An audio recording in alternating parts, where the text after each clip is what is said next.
Welcome into Rice-Eccles Stadium for our 4A preview show. Thank you for joining us, everyone. My name is Dane Stewart. We've got Moose Bingham here with us, Jeff Hansen on the end, and Stansbury head coach Jason Walker. Coach, thank you so much for joining us. Appreciate being here.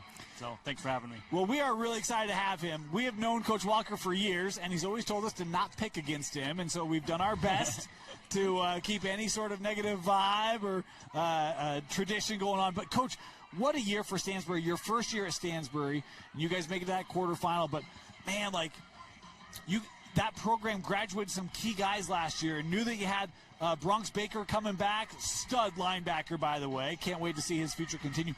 But, man, then you had Brighton Rice-Eccles and Lincoln Rice-Eccles. You had a lot of guys that were not on our radars, had fantastic years. Brighton Rice-Eccles set a ton of program records.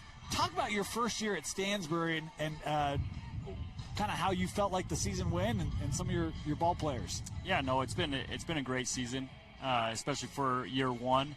I was fortunate enough to be able to put around a bunch of good coaches, right, to be able to be in there and be next to me and help us out. And my offensive coordinator is Josh McMorris. Kind of stole him from the Grantsville area, and he was actually one of my players out at Southern Virginia when I was out there. And so just kind of been keeping together and aware of him, and he really did a really good job for us from an offensive standpoint and really opened it up for us. And Brighton had an exceptional year, right, as our quarterback. I think he was saying at the end, I think he ended up breaking the Stansbury record for most touchdowns in a season, right? And so it's been a good year. We had a lot of firepower on the offensive side, and a lot of like you were saying, we had a bunch of key guys that kind of graduated from the year before, but a lot of guys kind of stepped into those roles and filled those shoes really, really well. You know, I want to ask because with the realignment this year, you got placed in the northern region with all those Region 11 teams, including Green Canyon. What was that like for your program to be playing with Cache County, which has always been really strong in 4A the last several years? What was that like for your program being in that region for the first year? Well, I think all of us really, like our team in general, really took it as a challenge for us to be able to become a better football team, right? And really make a longer playoff run. And because they had lost a few times in the quarterfinals, and they all felt like it was because their region play wasn't as strong, right? And they weren't used to those tough matches that you were going to face in the playoffs. And we knew that going into a region like the Northern Region that we'd have those games where we felt like now we'd be ready in the quarterfinals facing one of those tough matches and being able to get through it and be able to play here, right? And that was kind of the goal from day one. And honestly, I believe we had a football team this year that was capable of being here, right? And we unfortunately ran into a really tough Crimson Cliffs team last week. So, more than anything, Coach, I hope they got you hooked up with some sort of airline flyer miles for all those bus rides to Cache Valley. I hope you get miles or something for that, or points or something. Yeah, he's now in the premium class of the bus. Is that what it is? Yeah, so you get Comfort Plus. Now, yeah, so okay. yeah. It was crazy. Our first going up there to Cache Valley, we were 3 hours in the bus because we had a flat tire, had to change it out, right? And I mean, the 2 weeks before we were at Uinta, and that was a 3.5-hour bus ride, right? And I was just like, man, how is it taking us 3 hours to get to Cache Valley? But it definitely has put on a bunch of miles going back and forth. We had to actually go up there 3 times this year, right? So we played all the Cache Valley schools except for Ridgeline up there. So that was a unique challenge in itself, but kids handled it pretty dang well all throughout the whole season. So it's a lot. Those are not comfortable at all. Let's dive into this one, shall we? Because Crimson Cliffs and Green Canyon, and you look at this 4A bracket. Green Canyon, look, they were a lower seed in this state tournament, but we know how good this team was. There's a lot of talent on this team. You see them navigate as a 14 seed through Desert Hills, over Snow Canyon, then past Skyline. There's a lot of momentum for this Green Canyon team, Coach, and you know how tough Green Canyon has been. What do you think? Does that give them any extra oomph coming into this game, knowing they've had to go on the road, beat higher-seeded teams a couple times in this tournament? Coach JT is a really good coach, and he's got that program really believing in being able to make those runs, right? This isn't the first time that he's made this run since he's been at Green Canyon, right? He had a couple upsets 2 years ago. Yep. I mean, I think they upset at Skyview and got to the semis. And so I feel like he's done a really good job in being able to have his team play well at the end of the season and making those pushes through the playoffs. So. Want to talk about, Green Canyon. And Jeff, we talk about the versatility of Green Canyon. Ethan Monk, their quarterback. But, look, they've got a couple guys offensively, especially Hayden Schramm, who's an absolute baller. Yeah, Hayden Schramm on the outside, 6'2", 180 pounds. He's had a big year this year. He had a huge year last year. Over the last 2 years, he's got 2,000 receiving yards and 20 receiving touchdowns. He's a problem. And then this year they added Cody Edelmeyer, who kind of stepped up into a big role, gives them a really, really strong 1-2 punch on the outside. Edelmeyer's a little bit smaller, a little bit shiftier, but he plays a huge role. They're almost, split evenly right down the middle in terms of receiving yards this year and receptions. They're big. 41 catches, 717 yards for Edelmeyer, 53 for 727 this year for Schramm. It's dangerous. And when Ethan Monk has weapons like that can create space, he does a pretty good job of getting them the football.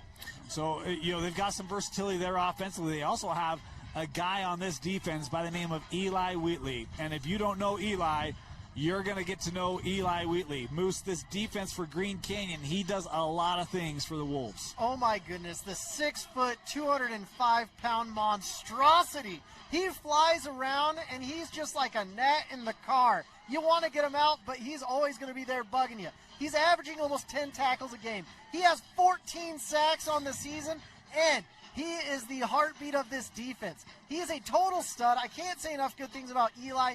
He is going to bring it tonight, and I don't know if Crimson Cliffs has really faced a player quite like him in this year. They also have Bryson Pabst, who's been kind of roaming that secondary. He can pick you off at any given time. Coach, you guys played them in region. That game was 15-7. What made their defense so difficult for you to game plan against and to find success against this year? You're talking Green Canyon, Green Canyon's right? defense, yeah. No, I mean, they're obviously strong with their backers and just solid play all the way across the board. And then even on the back end, like, they do a really, really good job of making sure that they keep the offense in front of them, right? They don't give up that really big play. They play far enough back to where they're going to allow you to be able to get a few catches underneath, but they're not going to let anything go over the top of them. Number 0, what's number 0's name? I can't remember right offhand. You guys know all their names, but he's a really good, really good safety. Bryson Pabst. Yep. He did a phenomenal job against us, being able to keep the guys in front of him and that kind of thing, and just a physical safety that will come up and be a part of that run game. I think he's going to have a really good game tonight, being able to insert himself into the running game of Crimson, for sure, for them to have some success that way. And Bryson can absolutely do that. He's had 3 sacks on the season, a multitude of interceptions. He is their kind of queen chess piece where they move him everywhere around the field. Green Canyon does a great job utilizing his versatility in the game, like you said. For sure. This offense, we talked about Hayden Schramm. How important is he to what they want to do offensively, Coach? I think Hayden Schramm's huge. Honestly, like when we played them, it was only week 4. There wasn't a ton of film as far as that season, kind of the beginning of the season, right? And I hadn't really seen something where I was like, oh, we got to get ready for this guy, right? And clearly in the game, it became apparent that they were gonna try and hit him over the top of us a couple of times, and they had success 2 out of the 4 times that they were throwing it there, and it made a difference, right? I think they capitalized on one of his long passes to be able to get a score over us and whatnot. So I think he'll be a huge part, right? And it's going to be able to give them that balance, right? They're not necessarily extremely strong on the run. They do have a good running game, but it's not like their bread and butter, right? And I feel like they're going to need Schramm in order to be able to kind of open that up and give them a chance to be a little bit more balanced. Yeah, he was great in that opening really big upset win over Snow Canyon. Schramm went for 10, 118, and 2 scores. When they need big plays, Schramm is very frequently the guy that they look towards. And he missed some games this year. Look, Coach Tau Ely has done a fantastic job in just a couple of years at Green Canyon, and he has made this program to where it's competing regularly now for region championships and putting together runs. This Green Canyon team coming in 8-5. You might look at them and be like, oh, well, No. Schramm missed a couple games with injuries. They've battled through some things this year. This team is playing really good football right now. They got a lot of momentum, playing very confident. Speaking of confidence, I don't know if there's a team who has more confidence in the state than Crimson Cliffs. because of what they've been able to do under Coach, and prior to Coach Olafipo, but he has continued it here for the Mustangs. And this is a group for Crimson Cliffs that is absolutely loaded. They've had to replace a ton of talent off of last year's state championship team, but Tanoy Anderson has come in, the quarterback, first-year starter, the junior. He's been really good for Crimson Cliffs, Moose. Tanoy Anderson, I mean, he is an absolute stud. When you watch his game, I watched his first game against Lone Peak, who we just watched earlier, and I'm like, who is this kid? Where did he come from? And he just gets better and better every week. 26 touchdown passes. That's absolutely ridiculous. He's completing 66% of his passes and has a quarterback rating of 115.2. Tanoy Anderson really opens up this game, and when their receivers are healthy, that's when everything changes. They've only lost one game all year, and they were down 3 receivers going into that game. Now, everyone's healthy, everyone's great, and they've got Jackson Holt, who is an absolute stud from last year coming in, and they have some taller receivers too. You're going to see a very different Crimson Cliffs team, but Wayne Olafipo does a great job, and their offensive coordinator is an absolute stud as well. This Crimson Cliffs team, look, they like to throw the football, but they also got the moving Van Daly. And man, I mean, he is an absolute load out of the backfield. Jeff averages 7.4 yards carry, 13 rushing touchdowns.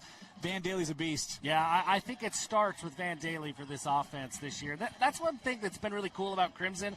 They kind of reinvent themselves every year. I mean, a couple of years ago it was Steele Barban and Tyler West. They were throwing the ball everywhere. Last year it was McCord Christiansen, and then that defense was really, really strong. But this year, yeah, Van Daly, he's nearly 1,200 rushing yards on the season, 13 touchdowns. He seems to perform his best when they're playing the best competition. He went for more than 100 yards against that really tough Lone Peak defense we just saw. He went for more than 100 yards on the ground in that game. He went for more than 200 yards against a really tough Provo defense that we saw last night.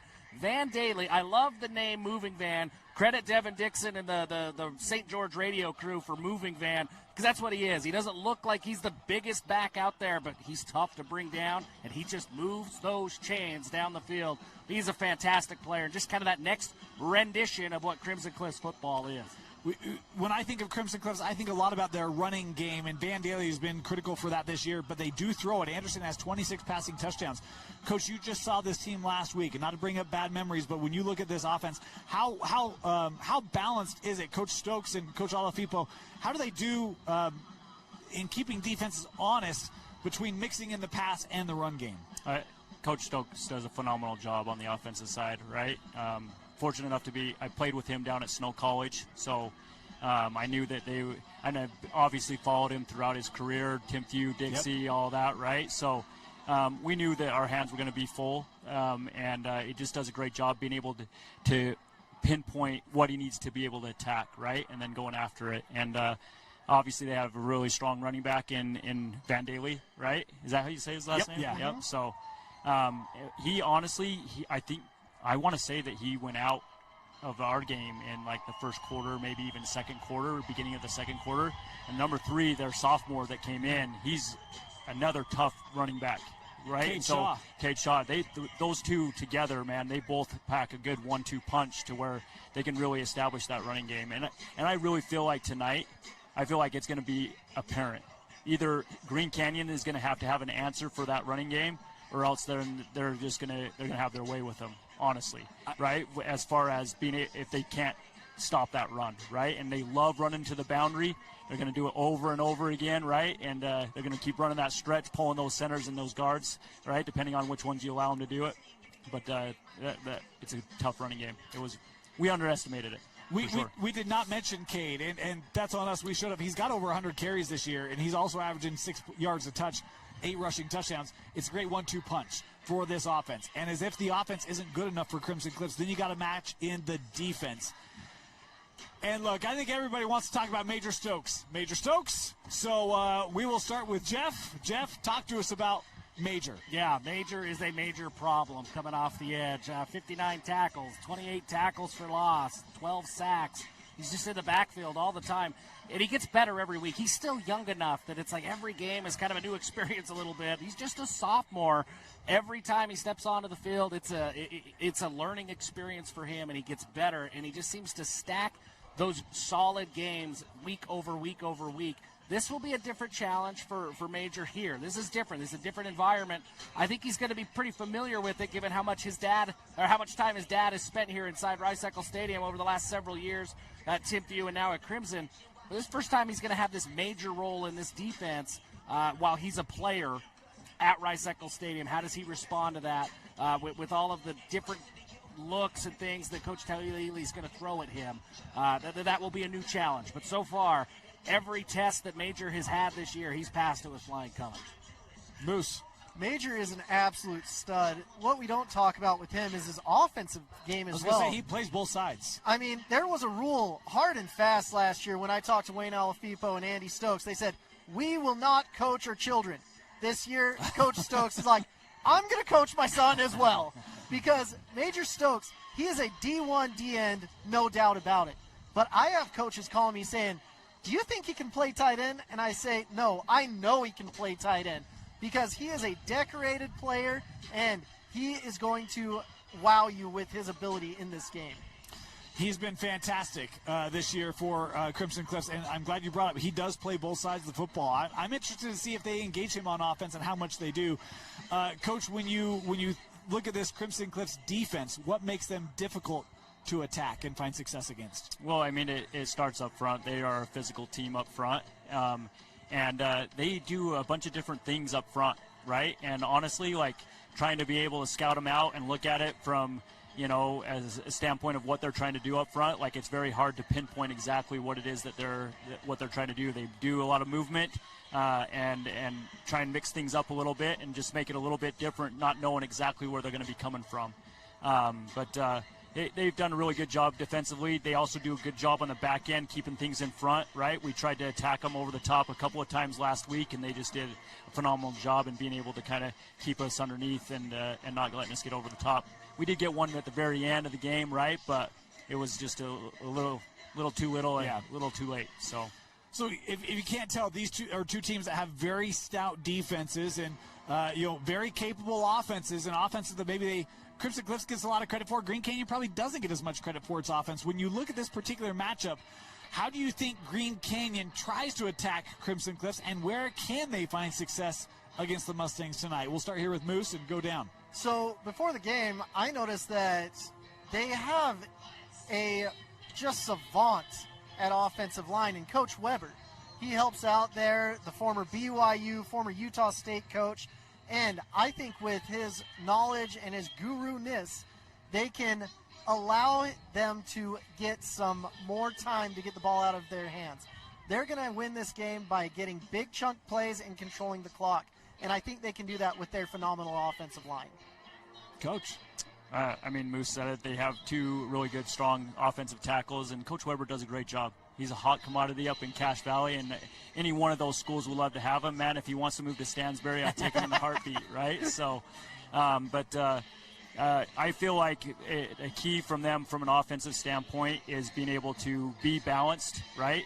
They're going to have a couple plays from number 8 in Schramm and getting over the top to be able to keep them into it for the night. Right, like they're going to need some help from both ends right there, and some good quarterback play, right, to be able to give them a chance there in the end.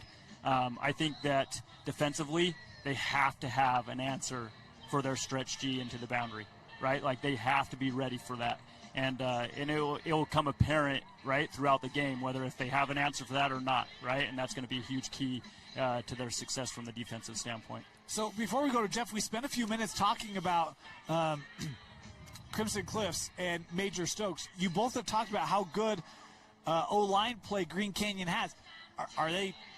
How are they going to try to block Major Stokes in this game? Are they going to be double teams? Are they going to be having help on them? Or do you feel like their offensive line has the coaching and the ability to deal with him without having to give a lot of help?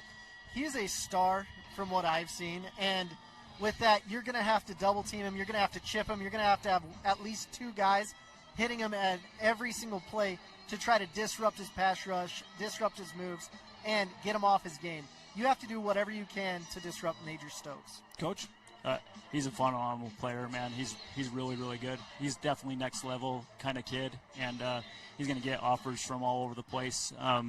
I would say, you can attack him 2 ways. Either go right at him, right, and sending 2 double teams going right at him and make it a heck of a day for him, right? Having to play against multiple looks, or just try and avoid them completely. And that's pretty hard to do. So, Jeff, we talked about Green Canyon. What do they got to do to find success against this Crimson Cliffs defense? Yeah, I think they've got to convert the opportunities that they have. I think the recipe in this game, if you're going to beat Crimson Cliffs, you got to make it ugly. You got to make ugly football, force some turnovers, get some short fields. Whatever opportunities come to Green Canyon, I think it's going to be really tough for them to put together, 80-yard drives. So they got to find ways to get short fields and then capitalize when they get there.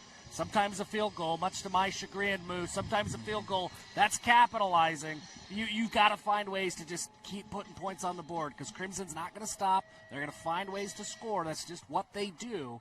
So you've got to figure out a way to make it ugly, force them into some turnovers, get that gross football, right? That's that playoff football. And if you can do that and then capitalize on those red zone opportunities, those short field opportunities, I think that's the recipe for Green Canyon. They want this game to be close. Green Canyon's 5-1 when it's a one-score game. If they can keep this close, they're going to have a shot at the end, and they're battle-tested. They want that kind of game. I think you had a key point. It's got to be close. It's got to be a lower-scoring game. Is there a number, Coach? If it's over 30, then Green Canyon's not winning this thing, right? If they allow Crimson Cliffs to go for 30, and they've done it a lot this year, right, where they've scored 30 points. But if you look at the other side of Green Canyon, I think they haven't gone over 30 points maybe once all year, right? I believe. So I feel like they have to keep the score down definitely low enough in order for them to have a shot tonight. Yeah, just to that point, they've gone over 30 once, twice this year, speaking of Green Canyon. Okay, awesome. We just talked about Green Canyon. What do they got to do? Crimson Cliffs, a couple state championships. They're one of the favorites again this year. Ridgeline's the favorite. I think everyone wants, at the beginning of the year, everyone would say Ridgeline, Crimson Cliffs, 2 best teams in 4A. I think a lot of people would expect that would be your 4A state championship. Ridgeline has done their part. Crimson Cliffs, in order for them to get to that championship game, what do they have to do well? Where I think a lot of people would say, at least Seedline would also suggest they're the favorite in this game. What are keys for Crimson Cliffs tonight? I mean, Crimson Cliffs, they just need to play their game. I've watched them all year. They do such a phenomenal job controlling the clock, controlling the tempo. They just need to do what they're taught because they've been here before. They've experienced this. This is their home away from home, to be honest with you. So if they just stick to their fundamentals, they're going to win this game. Coach? Honestly, going into, we felt like we had a really good chance to be able to go down there and get the upset over a really good quality Crimson Cliffs teams. Everybody's talking about how these guys aren't as good as they were a year ago. But you want to know what? Sometimes when you establish a culture and you establish a program, those kids just step into their role, right? They've been waiting for that role, right? And anybody that's saying that this is not as good a team as it was a year ago, they're a really good football team, and I think they're coached up well on both sides of the ball. And honestly, they're going to have a lot of success tonight if they do their game right. If they stay within their fundamentals and they run their plays that they've been running all year long. It wasn't rocket science on being able how to figure out what they were going to do, right? They've been doing it for the last 4 or 5 weeks, the same thing, and so. But they've gotten really good at what they're doing, and I think if they stick in their fundamentals, it's going to be tough to be able to handle them. It's interesting the way that you guys are talking about Crimson Cliffs. It reminds me of another team with CC, right? I mean, that's kind of interesting, isn't it? Talking about fundamentals and, they replace guys, and it just keeps going, and greatly coached. And I'm just saying, Jeff. I think it's the exact opposite. If Green Canyon wants to make this gross football, they want to force some turnovers. Keep it clean. Protect the football. Don't turn it over. Don't give Green Canyon those short fields. If they're going to score, make them put together long, sustained drives. I think that's the recipe for Crimson. Look, at the end of the day, as for all the talk that there has been about Ridgeline all year long, we talked all about Ridgeline all year last year, too, and it was Crimson who held the trophy up at the end of the day. For sure. I think that this 4A still runs through Crimson Cliffs. You aren't the back-to-back state champions without having that culture. And to your point, Coach, I think that's a great point. When you build that culture and you establish that standard, guys do rise up to it, and it looks a little bit different on the field, but they're still 10-1, and they got a lot of wins against teams that have played here in this stadium this week. Crimson Cliffs just has to come, protect the football, and make somebody knock them off. Don't let them. Don't beat yourself, and don't give opportunities that aren't earned. All right, we've got just a couple minutes before kickoff. We are going to go through picks. This is the moment where everyone can take clips of you didn't believe in us. We've arrived. Let's start other end of the table, go down the line. Who you got tonight, Jeff? Yeah, if this game is close, I really love how battle-tested Green Canyon is. I mentioned that 5-1 record in one-score games. That's impressive. Coach Tauili does a really good job of getting his guys motivated. And I think it's kind of an understated aspect of how good of a coach he has been. His guys are bought into what they're doing, and they play team football. I just think Crimson Cliffs is too much, and they seem to have Green Canyon figured out. I didn't realize this. These guys have met in 3 straight playoffs now. Crimson has got the best of them these last 2 years. It seems like Green Canyon's a little bit of a checkpoint towards the state championship for Crimson Cliffs. When they beat Green in the playoffs, they get there in the end and they hoist up a trophy. I picked the Cache Valley team yesterday to make that side of my family happy, Dan. I got to go with the in-laws now. I'm taking Crimson Cliffs to make that St. George side of my family happy, and I think we get that Crimson Ridgeline matchup next week. Okay, Coach, who you got? Man, it's always tough for me to go against I obviously we face both of them, right? I really believe that the northern region was the better region this year, right? I feel like that was the toughest region in 4A this year. And they had to play a lot of quality teams in Skyview, Mountain Crest, and Ridgeline throughout the year, right? And I love Coach Weber. I've coached with JT, right? And so it's hard for me to be able to pick against that Green Canyon team, right? Yeah. But in just facing what we faced last week with Crimson Cliffs, we totally underestimated how physical they would be up front, right? And we had almost every game on them throughout the season, right? And their last 4 or 5 games, it didn't look like quite the same physical team as it did early on when they were facing Brighton and they faced Provo and they faced Lone Peak.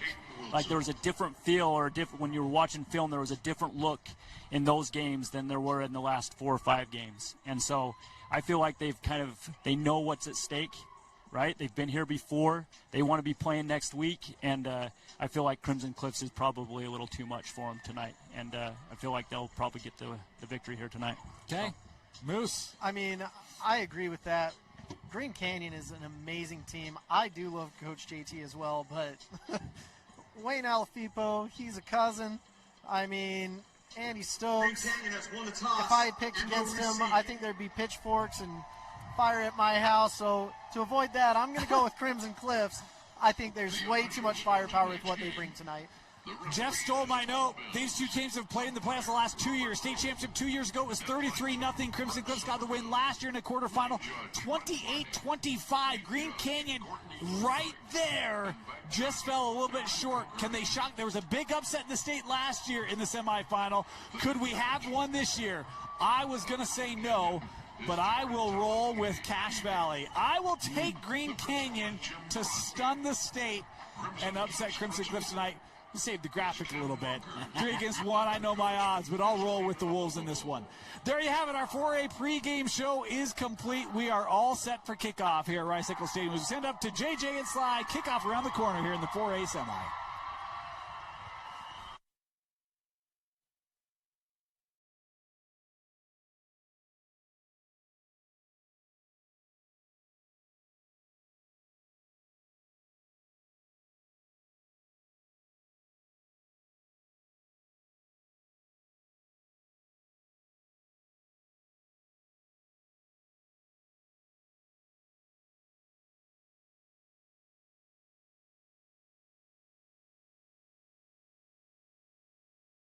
South Sports presentation.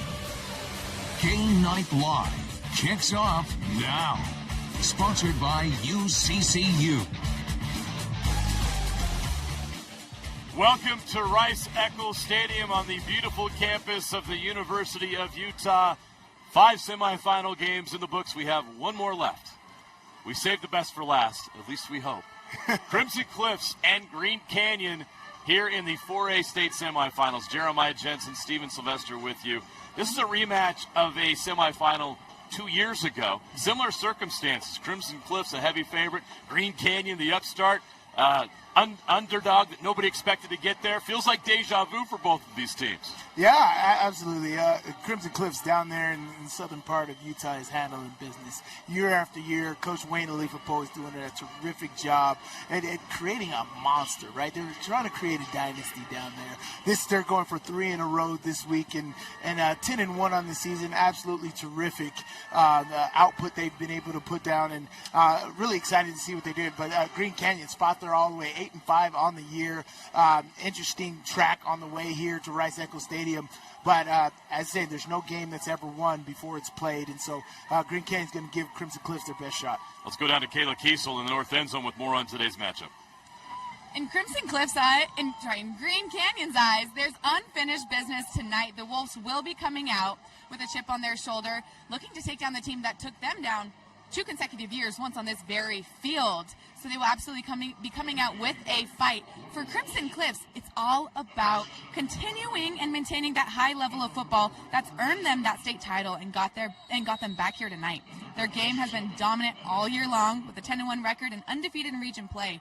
The Mustangs are clearly coming out to battle tonight. History, familiarity, and a spot at the state championship game are all on the line tonight. The rematch starts now, and you can feel the tension rising at Rice-Eccles Stadium tonight. The opening kickoff is a touchback, so Green Canyon will start this semifinal game at their own 20-yard line. As mentioned, these two teams are facing each other for the 3rd consecutive postseason. 2 years ago on this turf, very same situation, Crimson Cliffs beat Green Canyon on their way to their first state championship, and then last year to get here to Rice-Eccles Stadium, Crimson Cliffs beat Green Canyon down in Washington. So Green Canyon back here again, hoping that the second time for them is the charm. 3rd time is the charm against Crimson Cliffs in the playoffs.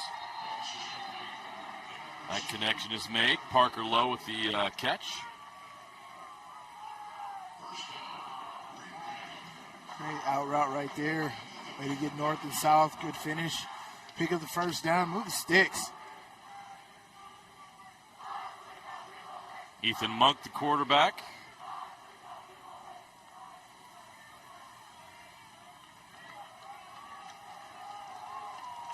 First down and 10 from the 31. Going to go under center. And go to the run game right up the middle. That's Houston Peremski with the carry, the junior running back.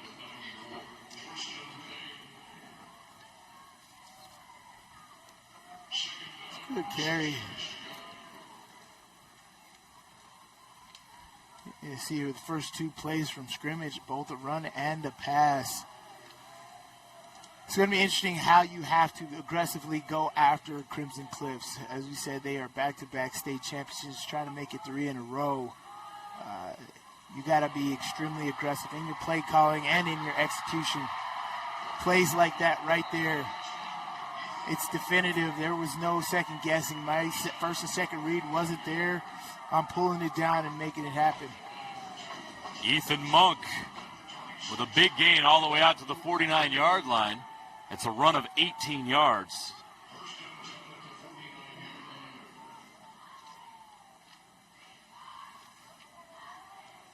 And Green Canyon is across midfield in Crimson Cliffs territory.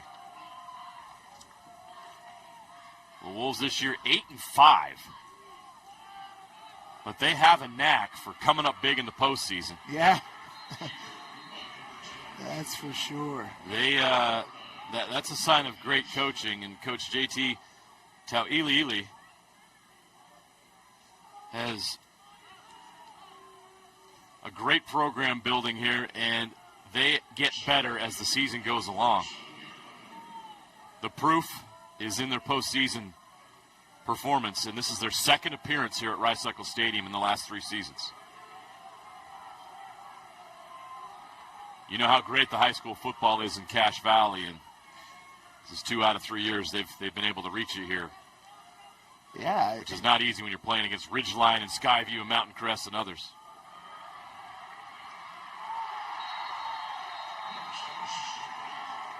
Bryson Pabst. He's got a first down. They are moving the ball extremely well here on this first drive. As you said, a great mix of run and pass. Monk is doing a great job of making good decisions and pulling the ball down when he needs to, and even making something out of nothing on that previous play. And they're confidently moving the football. I tell you, you get into these top-tier matchups where you face teams like Crimson Cliffs, you're going to have to play error-free. And right now, Green Canyon, it's great. The Mustangs all over that. As a 3-yard pickup, as electrifying as it is, it's positive yards, right? But Green Canyon certainly has an energy and an attitude like they want to attack this game. Hayden Schramm with the catch. But that defense does a great job. Vincent Hoffheim there first.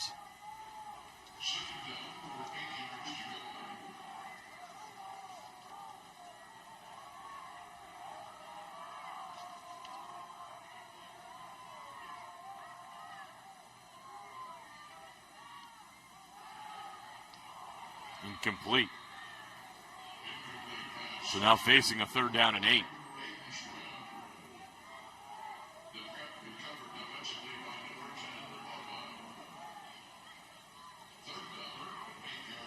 Let's see how they attack this here.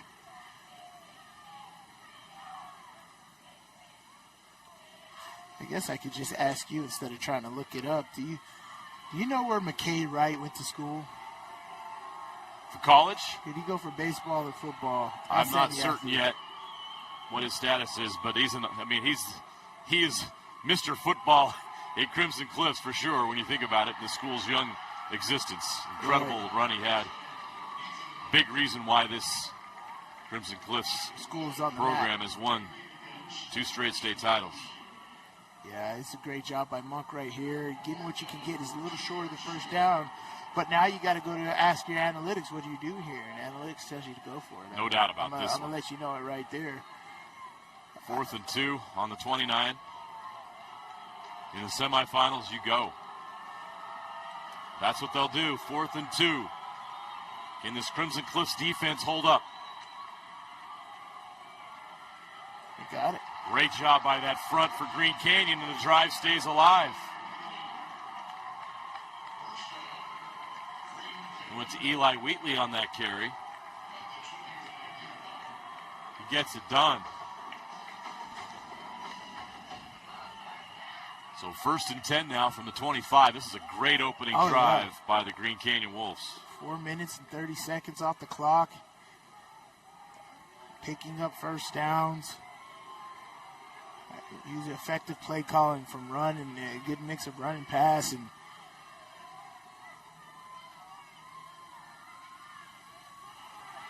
they're going to pass. Taking a shot at the end zone. He's open. Caught. Touchdown, Green Canyon. Bryson Pabst. 25 yards for the score. And the Wolves strike first. I absolutely love that drive. It was methodically, purposefully executed. It was thought out. It's a great mix of run and pass on first down, right? You want to mix it up. You're not trying to do the same thing. There, that was a will route, right? They ran that out route a couple times. They get Crimson Cliffs corner to bite up, and you take that angle, and you turn that up right there, and you get a nice out and up on the outside, and a perfect delivery of the football by Monk. This is a perfect pass. That is the perfect pass. Great job right here. Great play action fake on first down. Out and up. Great route by Bryson Pabst. Out, up. Great route. Great route. Catch corner Crimson Cliffs sleeping. And Monk to Pabst, 25 yards. Green Canyon with an excellent opening drive in the semifinal. That's what you have to do. That's how you stay aggressive right there, right? Like, you couldn't have drawn it up any better than that. He took 5 minutes off the clock. Take 5 minutes off the clock and get 7 points. Keep their defense on, and you move it confidently and effectively, and you start to get a lead. Not a comfortable lead, but you start to get a lead. It's the 22nd touchdown pass for Ethan Monk this season. So now Crimson Cliffs will get a shot on offense. The Mustangs, the two-time defending 4A state champions, a win tonight, and they will reach the 4A state title game for a 4th consecutive season.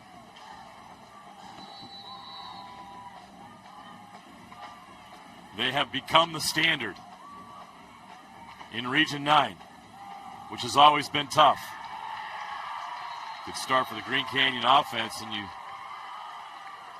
you hear the noise.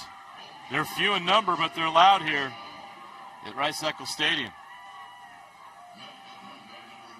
Terrific job right there. Coming downhill. Ross Johnny comes up and makes the hit. They're going to give him 1 yard, 2nd and 9. Catch is made. First down. That's nice. That's Jackson Holt, the senior wide receiver.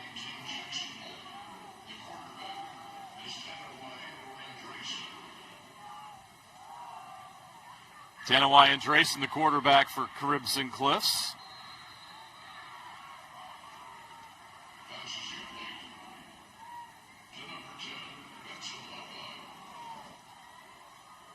Another catch for Holt, number 18.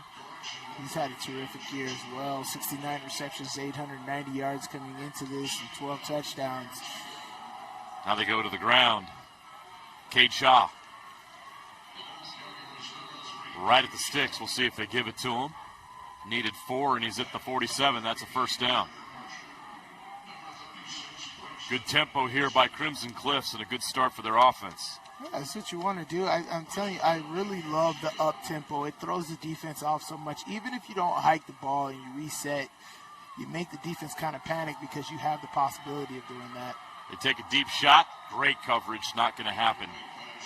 Great coverage, stretching out the defense, right? Even if you don't complete that, it's good that the ball was outside. Good ball placement there.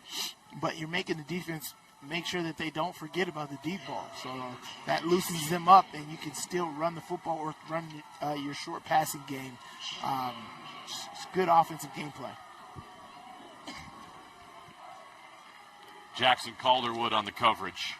2nd and 10. And Drayson.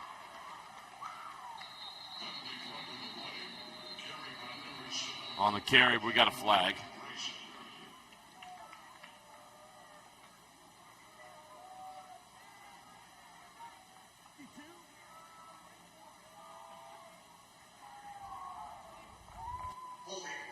Offense. Down.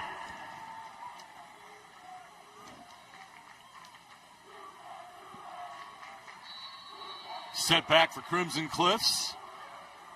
Now 2nd and 18. That moves them back to the 39-yard line.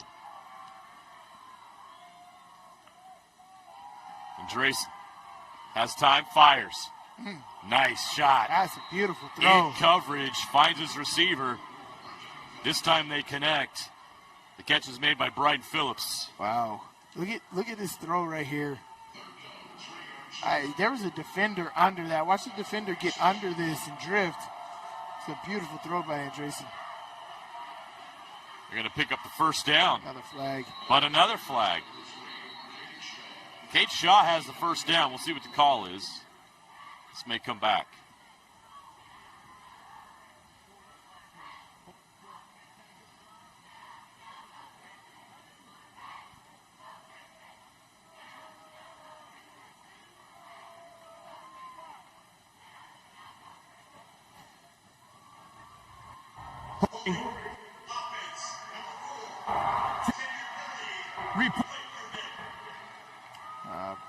Britton Phillips right there, the receiver on the hold. Feels like feels like the third time they're trying to do this. Yeah.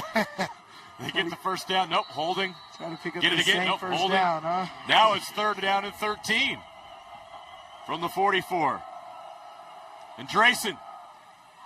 Not there, incomplete. Good coverage. A And little early. Crimson Cliffs is going to have to punt. It's a great defensive stand there by Green Canyon. And if they get the ball back right here, they again have to apply pressure. They have to continue to be aggressive. If this is 0-0, I'd run that same scripted first drive again. That was beautifully executed by them. They still got to be aggressive here on this offensive drive to get a comfortable lead against Crimson Cliffs, which is not a familiar position for Crimson Cliffs. Crimson Cliffs is normally dominating in these games. Good snap. Plenty of time to get it off, and he does. A nice punt. Goes out of bounds. No return. Oh. Not as nice as I thought. Right. It's about a 20-yard punt right there. Ends up at the 40. Now that you think about it, they probably should have just gone for it if that's the result. They did a rugby punt and everything, and a directional punt. You don't think it's going to go 15 yards. I didn't realize how soon there it went out of bounds. Yeah. A little bit of a shank. Got to but follow that shadow. It'll be at the 40-yard line. It's already up 7-0. Green Canyon has the ball back, and a chance to really put some pressure on the two-time defending champs here early. 4:55 on the clock in the first quarter. Green Canyon's second possession begins with a run play, and they're going to get about a yard up to the 41-yard line.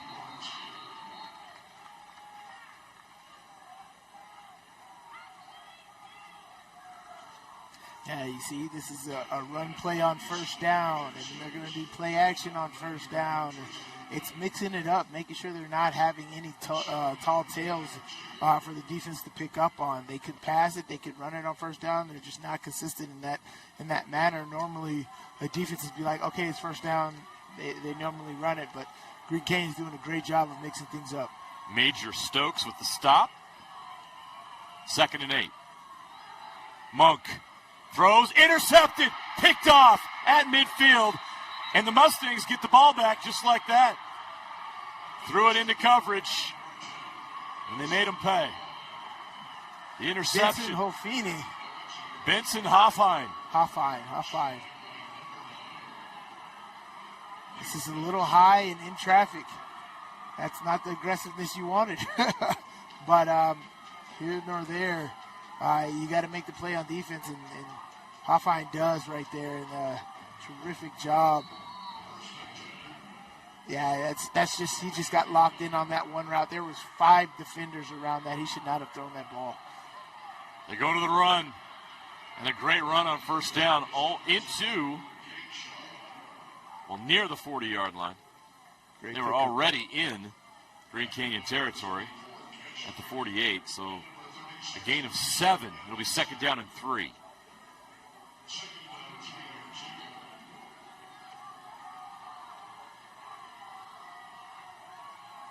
Tano Andresen at quarterback. Hands it off again to Shaw. Shaw fights his way forward. He's got a first down.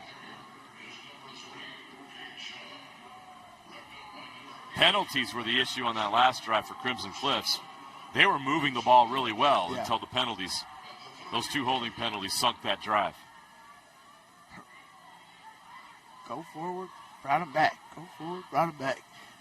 Yeah, hopefully they clean that up here. It's literally just beginning of the game jitters, and they can get going here. And Drayson has it. He's going to run. Good decision by him. He pulled it and kept it, and he's got a nice run all the way to the 29-yard line. So we're kind of talking about in the last game. That's the RPO. If that ball doesn't come out quick off of the RPO, you got to pull it down and run it. You can't pump and then throw it because your offensive linemen are downfield. So great job there by Andreessen by pumping, understanding that it wasn't there, and pulling it down and getting positive yards. 2nd and 1 from the 29. Empty backfield, and Drayson. Throws out in the flat quickly. Little bubble screen. That's enough for a first down. He goes to Shaw. Cade Shaw's been busy here early.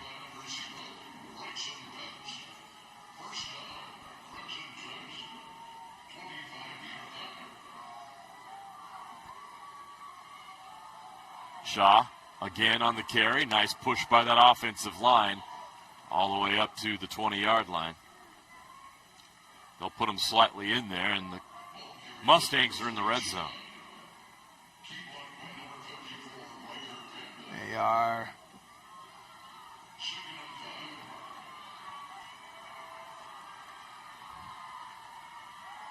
And Drayson throws to the outside. Catch is made. Nice.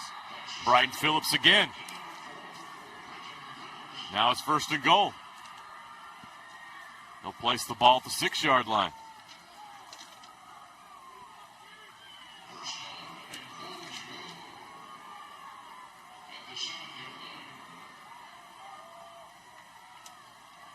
Back to Shaw on the ground. Shaw taken down quickly. It's good. Job by that You've seen a very good surge by this offensive line. They are being able to push the Green Canyon Wolves all the way back, reestablishing that line. Look at that push right there. That's just drive sled right there. All day, pancakes. Give these men some syrup. Great job right there. Now making 2nd down and goal from the 4. Eli Wheatley with the tackle. 2nd and goal from the 4. And Dreesen taken down. Ball's loose on the turf. Incomplete. It's an incomplete pass. The officials rule it. It's an incomplete pass. It'll be 3rd down. No loss of yardage.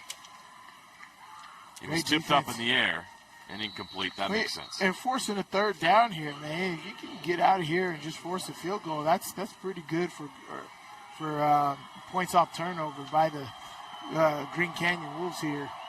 It's a big 3rd down here, and if Green Canyon can step up and make this happen, this would be a winning for them. Great job pulling up the sprint option. Another ball tips. Great job. This defense stepped up big. Yeah. Great job of pulling up the sprint option. This is how you stop the sprint option. You stop and make sure he can't keep rolling out, but even more so, get your hands up in the passing lane. That's Ross Johnny, number 22. Yes, terrific job right there. Back-to-back batted down balls. It's 4th and goal from the 4. Crimson Cliffs. Go for it. They're all go. Here we go. Where are those analytics when you need them? 4th down. The Mustangs roll the dice. The throw, the catch. No good. He's short. No good. Green Canyon makes a stand. Only thing is they're backed up. Bryson Pabst was over there in coverage. Great job. It was Pabst who made the touchdown-saving tackle. He's got a touchdown himself, and there you make a great touchdown-saving tackle right there. Essentially, that was the same play as the last one. He just got the ball out a little quicker. And Pabst was guarding it on that last one. He was all over the top of it, and they did the same exact thing. That's the confidence in Crimson Cliffs. Is like, look, we're going to run this play. You're going to execute it. We scored a lot of touchdowns on that this year. We've got to make that happen. But here, Green Canyon is backed up. I wonder what this first play is going to be. Quarterback sneak, try to get a little breathing room. Timeout on the field. Timeout Crimson Cliff. First. Oh, wow. All right, again, it's the first half. You can use those timeouts however you like. It's the second half where you want to be more strategic. Coach Witt likes to use it in both halves. He don't care what it is. I'm making sure I keep my timeouts to the end of that half and utilize them there. But this could be big for Crimson Cliffs, right? If I get my right stuff right, I back them up, right? If I can get a 3 and out for them here, Green Canyon punting the ball, I'm going to punt it 30, 40 yards, right? So you have your offense can start on the 35, 40-yard line of your opponents here. So good timeout here by Coach Alipo right here to get everybody straight. Hey, make sure you guys understand your cues, understand the situation. This is what we have. You see their formation. You can get a quarterback sneak. You can get a fullback dive, right? Everybody hold your blocks on the outside. Tighten up. Play inside out. Force the ball outside.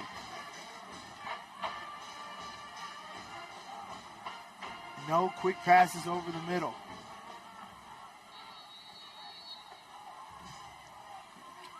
Safety playing down. So Green Canyon gets a stop, but now they're dealing with this.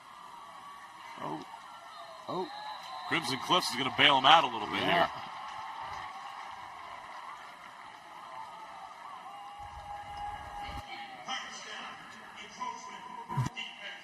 7. Still first down. You knew Crimson Cliffs was pitting their ears back. They wanted the safety, which would completely change the momentum of this game. So a little over-eager there. Yeah, that's the game, man. You gotta fight that aggressiveness or fight against that aggressiveness if you're if you're Green Canyon, and that's exactly what you do. You get them to loosen up. You stop their aggressiveness by getting them to jump off sides and making them overthink here. They're going to quarterback sneak it. Wow. And a great play by Monk. How did He's got a first down. He goes almost 10 yards on the quarterback sneak. Look at the push they get. Yeah, that's a great push. Great surge by that offensive line right there. Moving guys. Look at that. Guys on skates. Absolutely terrific by that offensive line. Exactly what you want to do here. Now, Green Canyon is doing a great job of possessing the football here in this first quarter.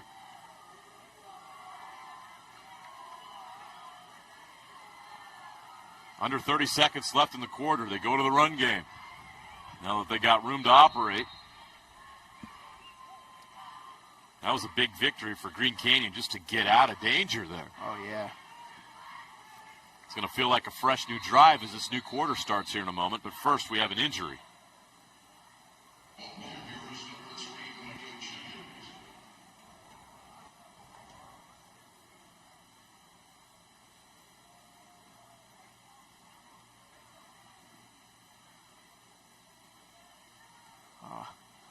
Unfortunately.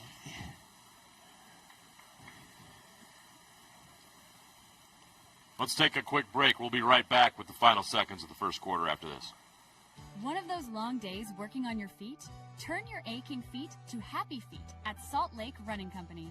Our award-winning trained staff will provide a custom shoe fitting that will help you find the shoes, inserts, and socks that will make your workday the best it can be. Locally owned and operated for 30 years, SLRC offers rewards, training groups, races, and free community events. Visit us in-store or online today at slrc.com. Your work feet and workout life will get a boost. We're back. Good news is the injured player is up off the turf, being helped off the field. He needs assistance. As you say, 34, Sam Selman, if I'm seeing that correctly. Yeah, we've definitely seen them offensive line move Crimson Cliffs defensive line. You know, it is a battle up front right there.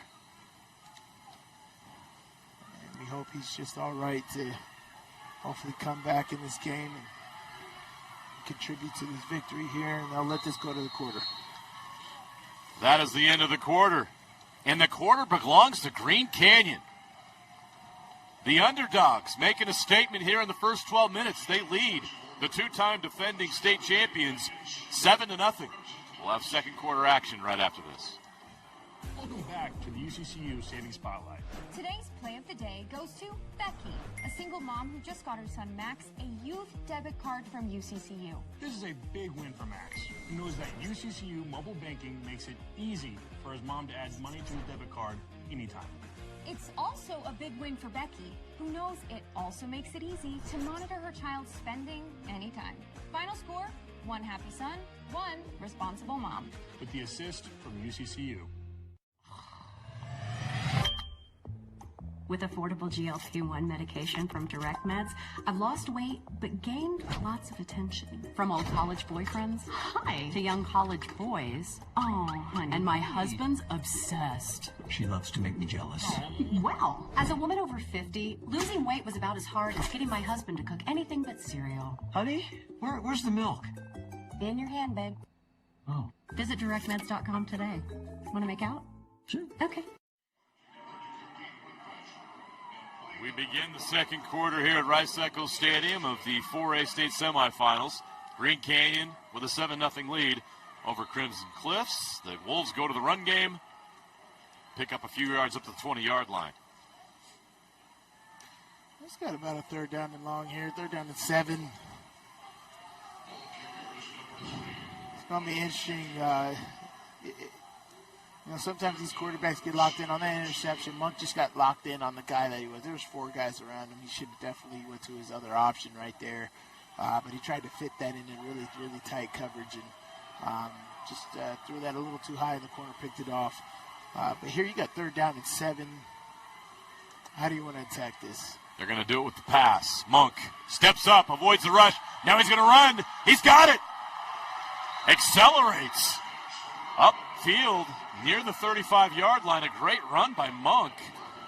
He's showing some dual threat ability here. I swear, he's leading the charge right now. He's just like, I'm playing like I'm John Elway in 1997. There's no tomorrow. Boom. That's a great job. Monk is a junior.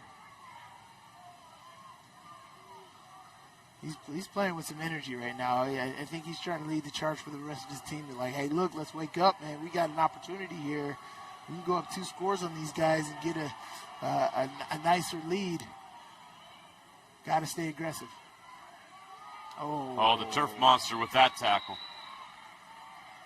Give the turf monster a TFL. Matthew Allen lost his footing. The quarterback, Monk, got him. There you go. Well, then He's like, well, you shouldn't have been standing there. I gave the turf monster too much credit. Yeah. It's just awkward exchange in the backfield. Lost 2 yards. 2nd down, 12. Back to the 31-yard line. Trips to the field here. They're spreading things out on this formation. Monk will roll right and look downfield and run. Monk again loose. Before he gets too many yards, the Crimson Cliffs linebackers step up and bring him down. Decent gain on 2nd down. Up to the 38-yard line. I'm kind of liking Monk's mentality here on this spin option. Hey, look, this option right there, but it's wide open for me to run right there. That's a good pickup right there. That's about 6 yards he picked up on the sprint option, now making it 3rd down and 7. He eludes this tackler here. He's going to pick up that 1st down, but I like that decision, now making it 3rd down and manageable to be able to pick this up. 3rd and 6 from the 38, and now Green Canyon will take a timeout. Timeout on the field. Green Canyon. First charge timeout of the half. Yeah. Want to get it right. It's an opportunity here, learning, and make sure everybody's lined up. Crimson Cliffs actually looks like they were the ones that were discombobulated on that. And Green Canyon found out that we weren't ready to go. So it's a good time to confer with your team and see exactly what play you want to run. Make sure everybody's on the same page. Good timeout. And here. So when did Crimson Cliffs open up? Was it 2021? I feel like it was during the pandemic, 2020. Yeah, so 3 straight trips to the turf. 2 state championships. And all of 4 years? It's been impressive. Yes. Don't act like you're not impressed. August of 2019, so it was the 2019-2020 school year. It was right before the pandemic. They have been a football and baseball powerhouse.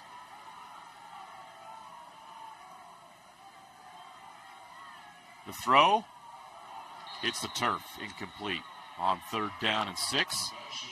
The Wolves will have to punt. Well, it was a good attempt right there. The guy was open, his pass was just low, and wasn't able to make that happen. It's a good attempt. Now you get the opportunity to flip the field. Now it's very important that you get good coverage on this punt.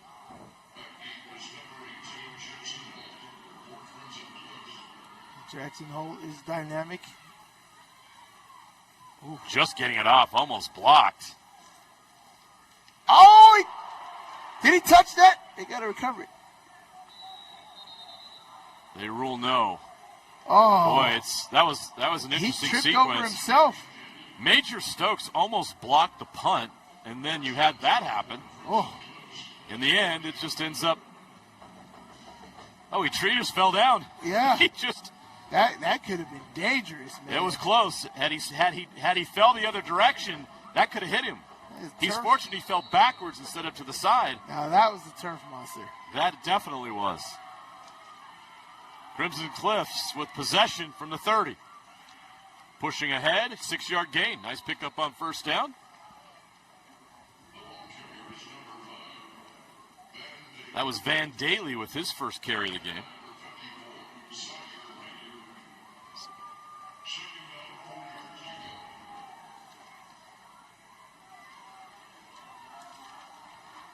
So Daly in at running back on this series.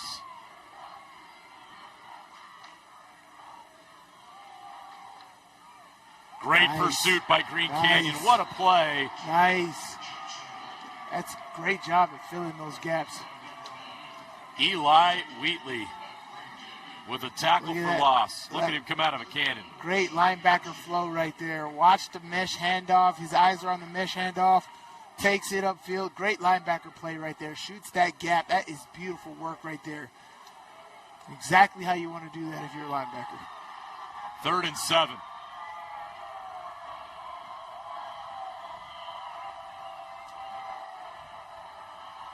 Pass by Andresen, complete. Oh, dropped it. He had it, and he lost it with his momentum out of bounds.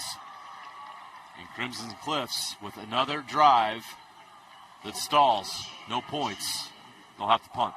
That was a good route. That was on the money. Great pass by Andresen, and just a drop. A surefire drop right there. And Jackson Holt, who's been your top receiver all season, has a drop. He's got to get out the willies. Something's going on with him, too. He's tripped over his own feet on that punt return. Dropped that ball right there. Jackson Holt's got to wake up a bit.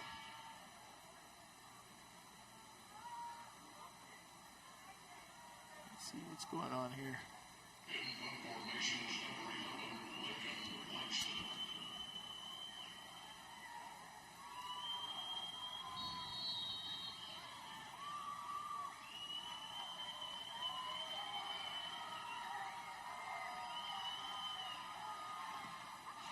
A high punt, but short punt.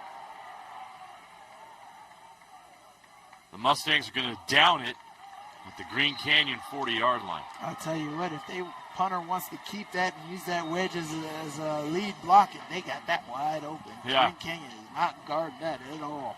That's something that they may be keeping an eye on special teams. And he just keeps it and uses those guys to run. Call it orange. Just go. That is that could be for big play right there, because Green Canyon got their whole back turned. They have no idea what's going on. 1st and 10 for the Wolves at the 40-yard line. With a 7-0 lead, 7:28 left to play in the half in this 4A state semifinal. Going back to the run, great play on defense. Not going anywhere. Number 9 comes up and makes the play. Nate Eds. It's a great blitz coming off the edge over there.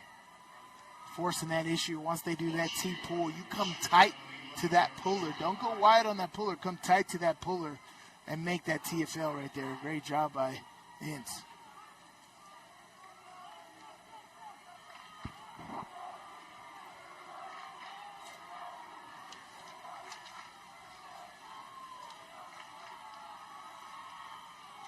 Run up the middle, not going to happen. That front toughens up. They're going to give him a yard, maybe 2.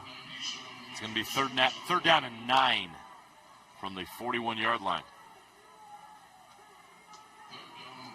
Yeah, Crimson Cliffs is really tightening up on that running game. They are not letting anything go these last 2 series. a straight recorrection by this Crimson Cliffs D-line. They're doing a terrific job of stuffing up this O-line.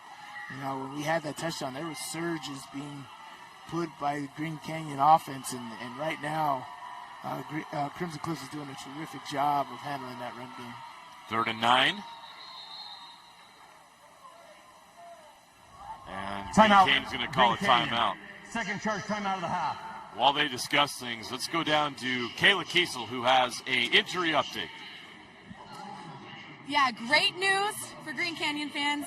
He will be returning to the game. Turns out this was a previous injury to the right ankle that was recovering. He was injured a few weeks back during the Ridgeline game, and it just tweaked it when he came down. So they taped it back up, and he said he wants to play, and he's willing to work through the pain and finish out the game. There we go. How many of these bicentennial men, all these tough guys do we got out here today? We had a guy with no shoulder last game. Now we got a guy with a half ankle out here toughening it out. And the urgency of knowing this is the last time you could ever play football in your life. You're going to go no matter what. Yeah, oh yeah. I'm telling you, when I'm sitting down at the pub, at the local pub with my buddies, you guys don't know what it was like back in 2025 when I had a bum ankle and I went out there and I toughed it out. Here you telling your son. Yeah. You know what I had to do?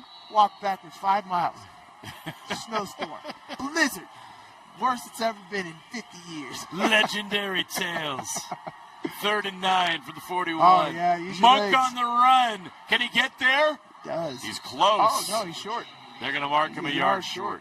What do the analytics tell you here, JJ? They say go for that, it. For me, they say go for it.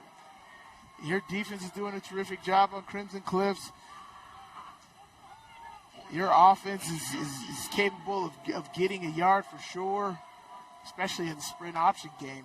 Monk is doing a terrific job of taking that open seam when he sees it on the sprint option game. Plus, if that sprint option is open and that flat is there, you take that. But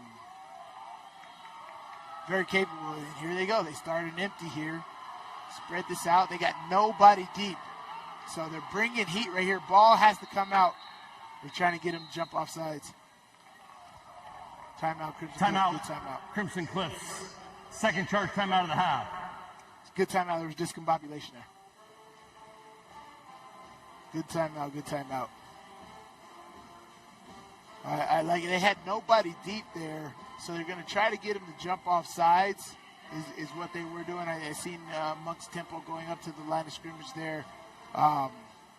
Which they ran that quarterback sneak in the first quarter, and they got 10 yards on the quarterback sneak, so that's an option as well.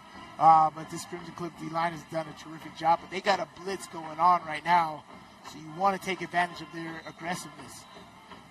So if you can, for me, I don't know. I'm kind of bad. I always want to go deep, so I see no safeties. I'm like, okay, somebody's got one-on-one. Who's going to win? Where's my best receiver? Both coaches have used their timeouts well in this first half, both with one left. 5:57 left to go in the half. 4th down and 1. Green Canyon going for it. Monk, handoff. Forward push, first down, move the chains. The Wolves now in Crimson Cliffs territory. All right, 5 minutes, 5.5 minutes left to go in this half. A great opportunity to go up by 2 scores here and leave no time for Crimson Cliffs to score here at half. That is a perfect way to go about this football game.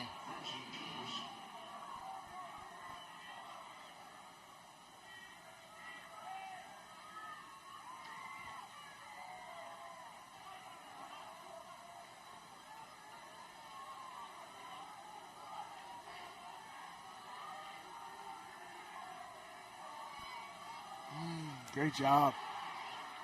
Great job by Crimson Cliffs. Great penetration right there by Nate Ince again.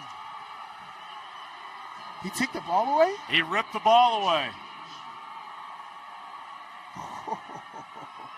That's a turnover. That was a stealth turnover if I've ever seen it. Let's take another look here. He's in that pile there, and our camera didn't follow the pile. I have no idea. Oh, so was it right there? Did he hit the pile and drop the There's ball? the ball. The ball was out early. Yeah, that was not a clean exchange. The recovery was made by Hagen Christiansen. There's all this action over there the whole time. 55 Hagen's got the ball right under the center. Because of the pile, nobody could see it. All we saw afterward was the signal and the cheering from Crimson Cliffs, and the whole time, Christiansen had the ball. Big turn of events after Green Canyon gets into Crimson Cliffs territory. The Mustangs come up with another turnover. They have a chance to tie it here on this drive. They're going to run it. Van Daly's wrapped up.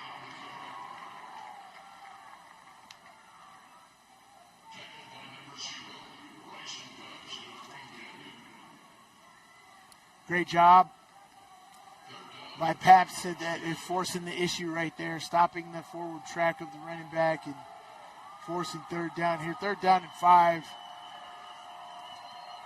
See, Crimson Cliffs has had opportunities. They just, Green Canyon, you gotta commend the Green Canyon defense for doing a terrific job tonight. 3-man front, 3rd down and 5. Andresen overthrown, incomplete. Too high. Again, you got 4th down here. I don't know what Crimson Cliffs analytics tell you, but you're only down by 7. You got out of a really tough spot right there. I'd punt this football. Again, like I said, if you want to run the fake punt here, you could do that. The punt that I said was Green Canyon ain't covering it, but they're going for it on 4th and 5 from midfield. Try to get him to jump and then do a pooch punt. Pooch punt it. They're going to go. Andresen throws, catch is made, 1st down. Face mask and a flag at the end. Oh my gosh, what are you doing? That could not have gone better for Crimson Cliffs. Jackson Holt makes the catch and moves the chains, and they're going to tack on 15 more. It's very unfortunate. You get 4th down and 5. You got to have flat feet. On the defensive side of the ball, you have to line at 5 yards, 6 yards, 5.5, 6 yards, and be able to drive. You got to have flat feet and drive. And they were backing Personal up. foul, face mask, defense, number 54. 15-yard penalty to the end of the run will result in a 1st down. 4th and 5, get 20 yards out of it. 15 yards on the penalty and a nice 5-yard catch right here. Got to have flat feet if you're the defender. Oh, he just gets the side of the helmet there. Flat feet. You see them backing up. You can't back up like that. Oh. Andresen takes a shot in the end zone. Caught. Touchdown, Mustangs. Brighton Phillips.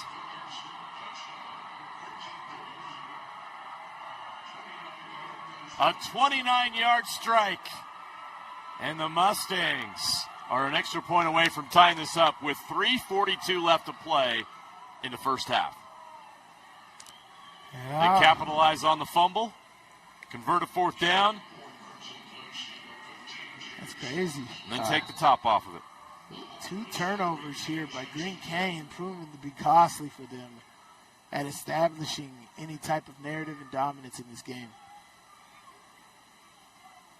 Great job by Crimson Cliff at answering the bell of adversity, though.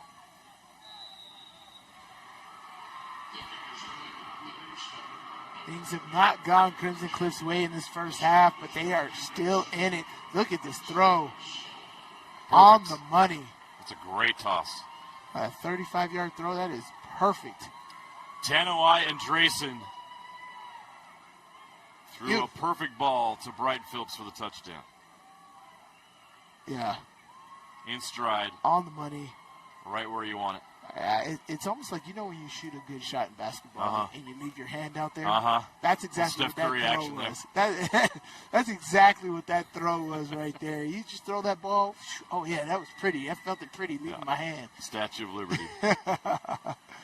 Great throw right there by Andresen.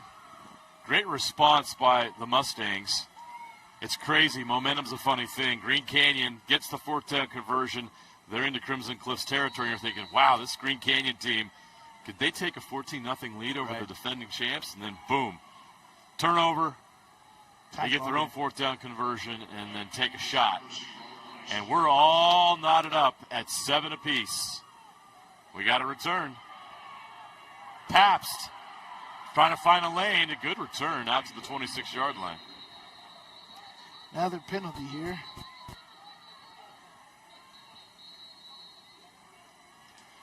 That's what's going to come back, and I believe by the rules, this will be half the distance here. And spot foul and bring him back. Let's see what our referee has for us. During the return, holding number 1 of the return team. Half the distance to the goal. First down. I'm learning. See, I'm learning. We learned the details of that rule today here on Game Night Live. Always educating. Yeah. And that goes to an aggressive kickoff team. You aggressively run downfield, you're going to get those penalties, and that's just as good as you making a tackle inside the 10-yard line. That's a terrific job by the coverage team. So the Wolves backed up once again. They'll start this drive just past the 7-yard line. 3:35 to work with. Here come the Wolves. Monk rolling out left, throws, nice toss in the open field. The receiver's all the way near the 40-yard line. Hayden Schramm is the receiver. This is a great throw by Monk. Yeah, terrific. Rolling out to your offhand side here. But watch this. This is almost like a nice little jump pass. Again, just like we talked about with the touchdown by Andreessen, right? Look at the touch pass. Watch Monk after he throws that ball. It's like, ooh, this is Purdy. Nice. Great job. Dumped it right in there. Catches receiver in stride. It's what you won't want to do. You don't want to throw back across your body, but that was a confident throw there by Monk. And here Monk he goes will with now his run. legs. Oh, great tackle. Great tackle. Monk's done a great job of using his legs here when the pocket breaks down. Major Stokes has made some major plays in this game so far for the Stangs. He has.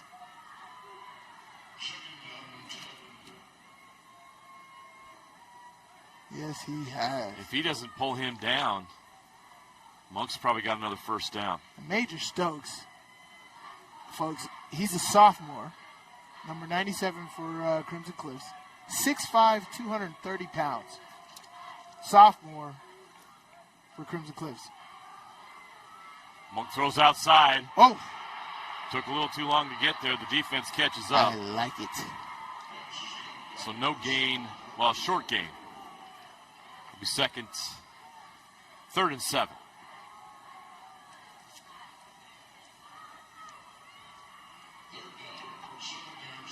The Wolves are moving the ball. They're out to the 41 on a drive that started at the 7. Under 2 minutes to play, 1:55 and counting. Monk throws, caught. Great job. They're into Crimson Cliffs territory, just past midfield. That's Schramm again.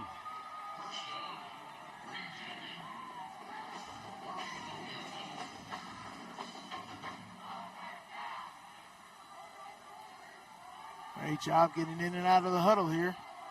See if they can snap this ball quickly and take advantage of the clock. Monk will run. Great job. I'm going to utilize the timeout, Coach.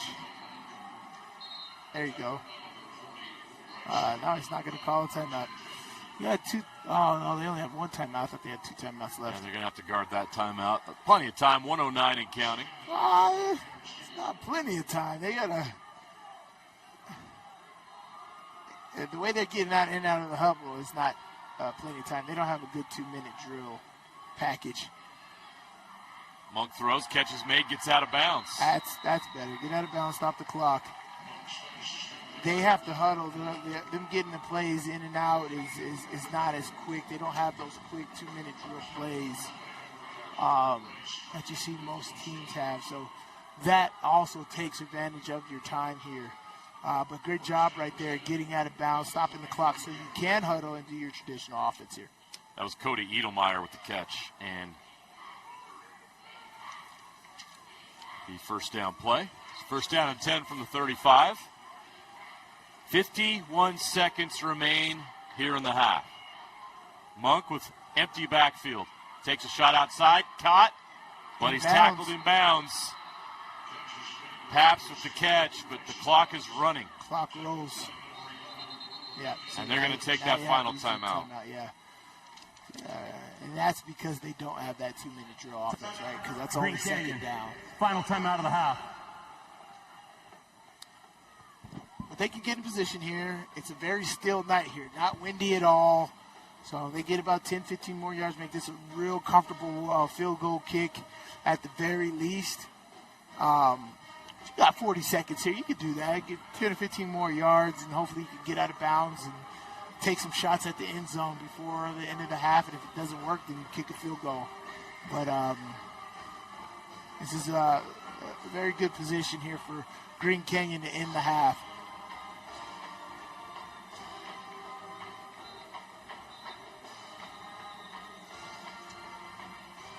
The band is a far drive for both of these schools to come down here to the turf. It is. It's a long drive. It is tough on travel for both fan bases.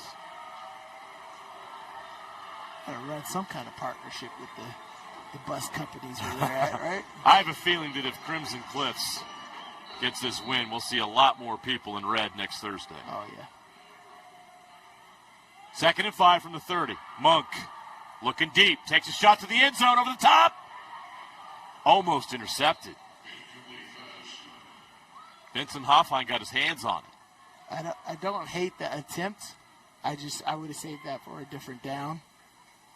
But I don't hate that attempt right here. It was double coverage, but where he threw the ball, it would have been very hard. If he came up with an interception, that's going to be a very nice interception, right? Yeah. Had to tiptoe the back of the end zone and make a fingertip grab. So I don't hate that attempt. I just would have saved it for after I picked up 10 or 15 more yards. Just took 6 seconds off the clock. 34 seconds remain. 3rd and 5. Monk will throw. Nice. Oh! Too much on it. Incomplete. I thought he was going to hit the guy under. He was open. Oh, yeah. That one sailed on him. And that would have been the perfect play. That would have been your 10 to 15 more yards. He would have got out of bounds, stopped. You would have been first down and 10 at the 22-yard line with 28 seconds left. That would have took some shots at the end zone at that point. But that ball sailed on him, and now it's 4th down.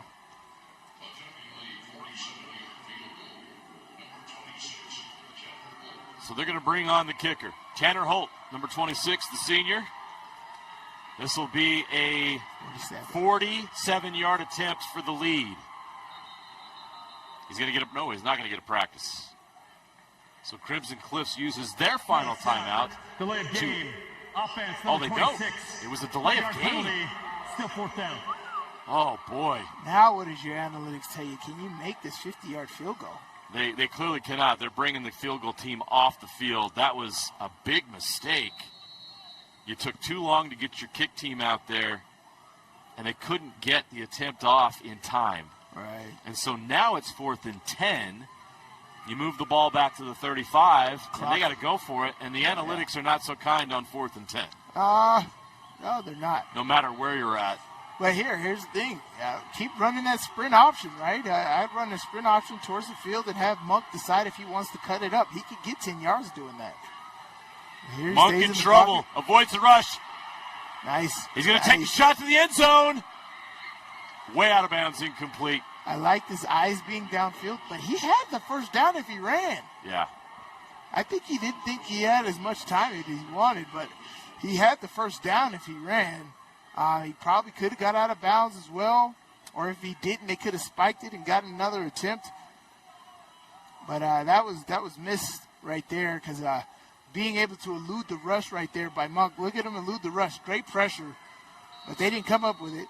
But if he runs here, it's a good question. If the he's got enough linebacker speed coming to up beat that prompted him defender. to give it a heave, but that wasn't even close. So. Yeah. Missed opportunity for Green Canyon, and this Crimson Cliffs defense has come up big here in the second quarter. Right. Not giving up any points, and now the Mustangs have a chance here to do something. They take a shot deep, going out of bounds. They're going to try to get in field goal range. Now, on the other side of the ball, Crimson Cliffs is built for this. They are built for 2-minute offense. Coach Alifapo does an amazing job at 2-minute offense. We've seen the last 3 years, they run the 2-minute drill as good as anybody in the state of Utah.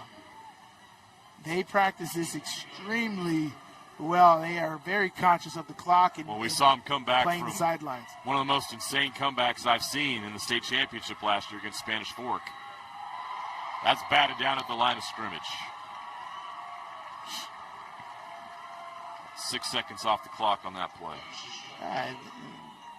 So they still have a timeout, but this is 10 seconds now. Now you got to get a huge chunk play, and you got to get a nice, quick, huge chunk play.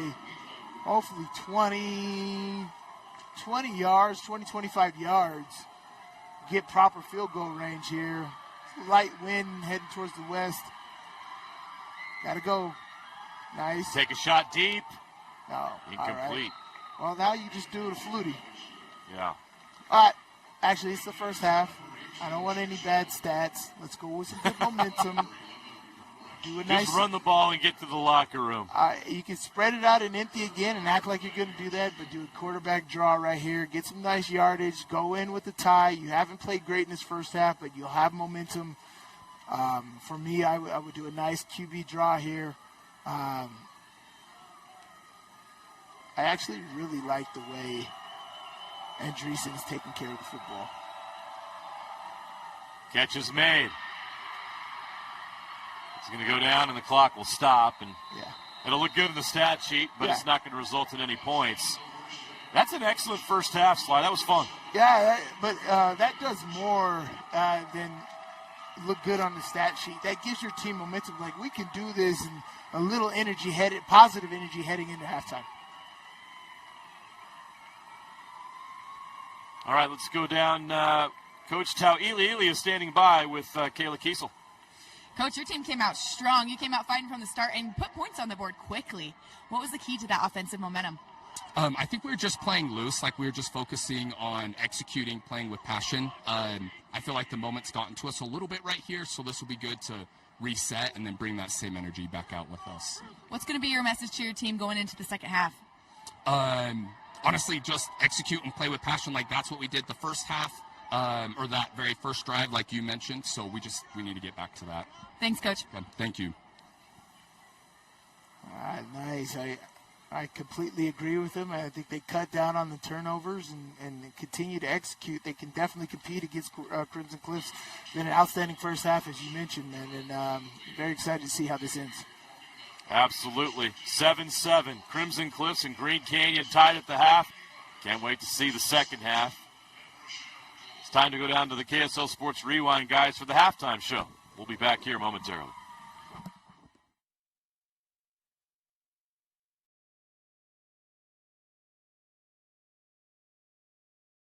Man, halftime here at Rice-Eccles Stadium in our 4A semifinal. Thank you for joining us for our halftime show. Dane Stewart here with you, Moose Bingham, Jeff Hansen on the end, and Stansbury head coach Jason Walker. Coach, first half, look, you talked about how good and stingy this Green Canyon team has been. They've made a statement in this first half. You can totally see from a defensive standpoint that they came to prove something, right? And from the snap of the ball on that side, like it was clear that they were ready to try and illustrate that they were a really good defense and that they were willing to accept the challenge of being able to face a team like Crimson Cliffs. You have a look at our Relight highlights. Reminder, go to use KSL 10 in your purchase of Relight to get 10% off. That touchdown pass, fantastic. This is the opening drive for Green Canyon, Jeff. That offense looked good early. Yeah, huge statement early to take the ball and go down and score and announce to Crimson Cliffs that you're not intimidated at all. You're going to come out and compete in this game. That's big. Big defensive play there for Crimson Moose. Felt like Green Canyon could maybe go up 2 possessions. Instead, the turnover there forced by the Stings. Crimson Cliffs, they're not going away in the night anytime soon. And their defense set up their offense for a lot of good opportunities, but they couldn't quite capitalize on a lot of them. And that was a surprising thing for Crimson Cliffs for me. Big stuff. Yeah, that was a 4th down play. We talk about how strong this Green Canyon defense has been. Man, they've been impressive, including on that stop at their own goal line. This one, I was surprised they didn't blow this dead. I thought that's a dead ball. I don't know. I was kind of surprised on that one. Thoughts? I was too. I thought forward progress there, but there was some jockeying the whole time that maybe that ball was loose long before I thought it was. You're talking about the turnover, the fumble right there? Fumble. Oh, it came out clearly way before. Like, did you saw the guy falling on the football as they started to push him to the side, but it was clearly out before that. So. Well, we'll call it a tough angle. I didn't notice that. I thought he had it the whole time. We had to watch it 3 times on the replay to see it. Oh, shoot. Well, it was fortunate for them because that's how they got off of that turnover. Then they were able to go down and score. Your guys' thoughts on the first half? Man, this Green Canyon team, I've been really impressed with them. Dane must have been seeing something I wasn't by picking them before the game because they have stuck around. They've done a lot of good, solid, sound defense. And they are a tough squad. Jeff? Look, it's 7-7, but I think when we talked about, hey, what's the recipe for Green Canyon to get a win, you gotta take advantage of the opportunities that you've had. They've done a pretty good job there. And you got to make it gross. You got to make it ugly. You got to keep it low scoring. They've done a really good job of that. And when I say ugly football, it's that defensive, tough, grind it out. You're going to have punch. You're going to play that field possession game. You don't just, exchange scores and put up video game numbers. That was the recipe for Green Canyon. I think that was probably Coach JT's game plan of this is how we're going to win this game. So far, while I say it's 7-7, I think the tone of the game has definitely gone the way that Green Canyon wants it to. It's really interesting because I want to ask you this question, Coach. Crimson Cliffs, we talk about their 2 stud backs, Van Daly as well as Kate Shaw. They've combined for 21 rushing touchdowns this year.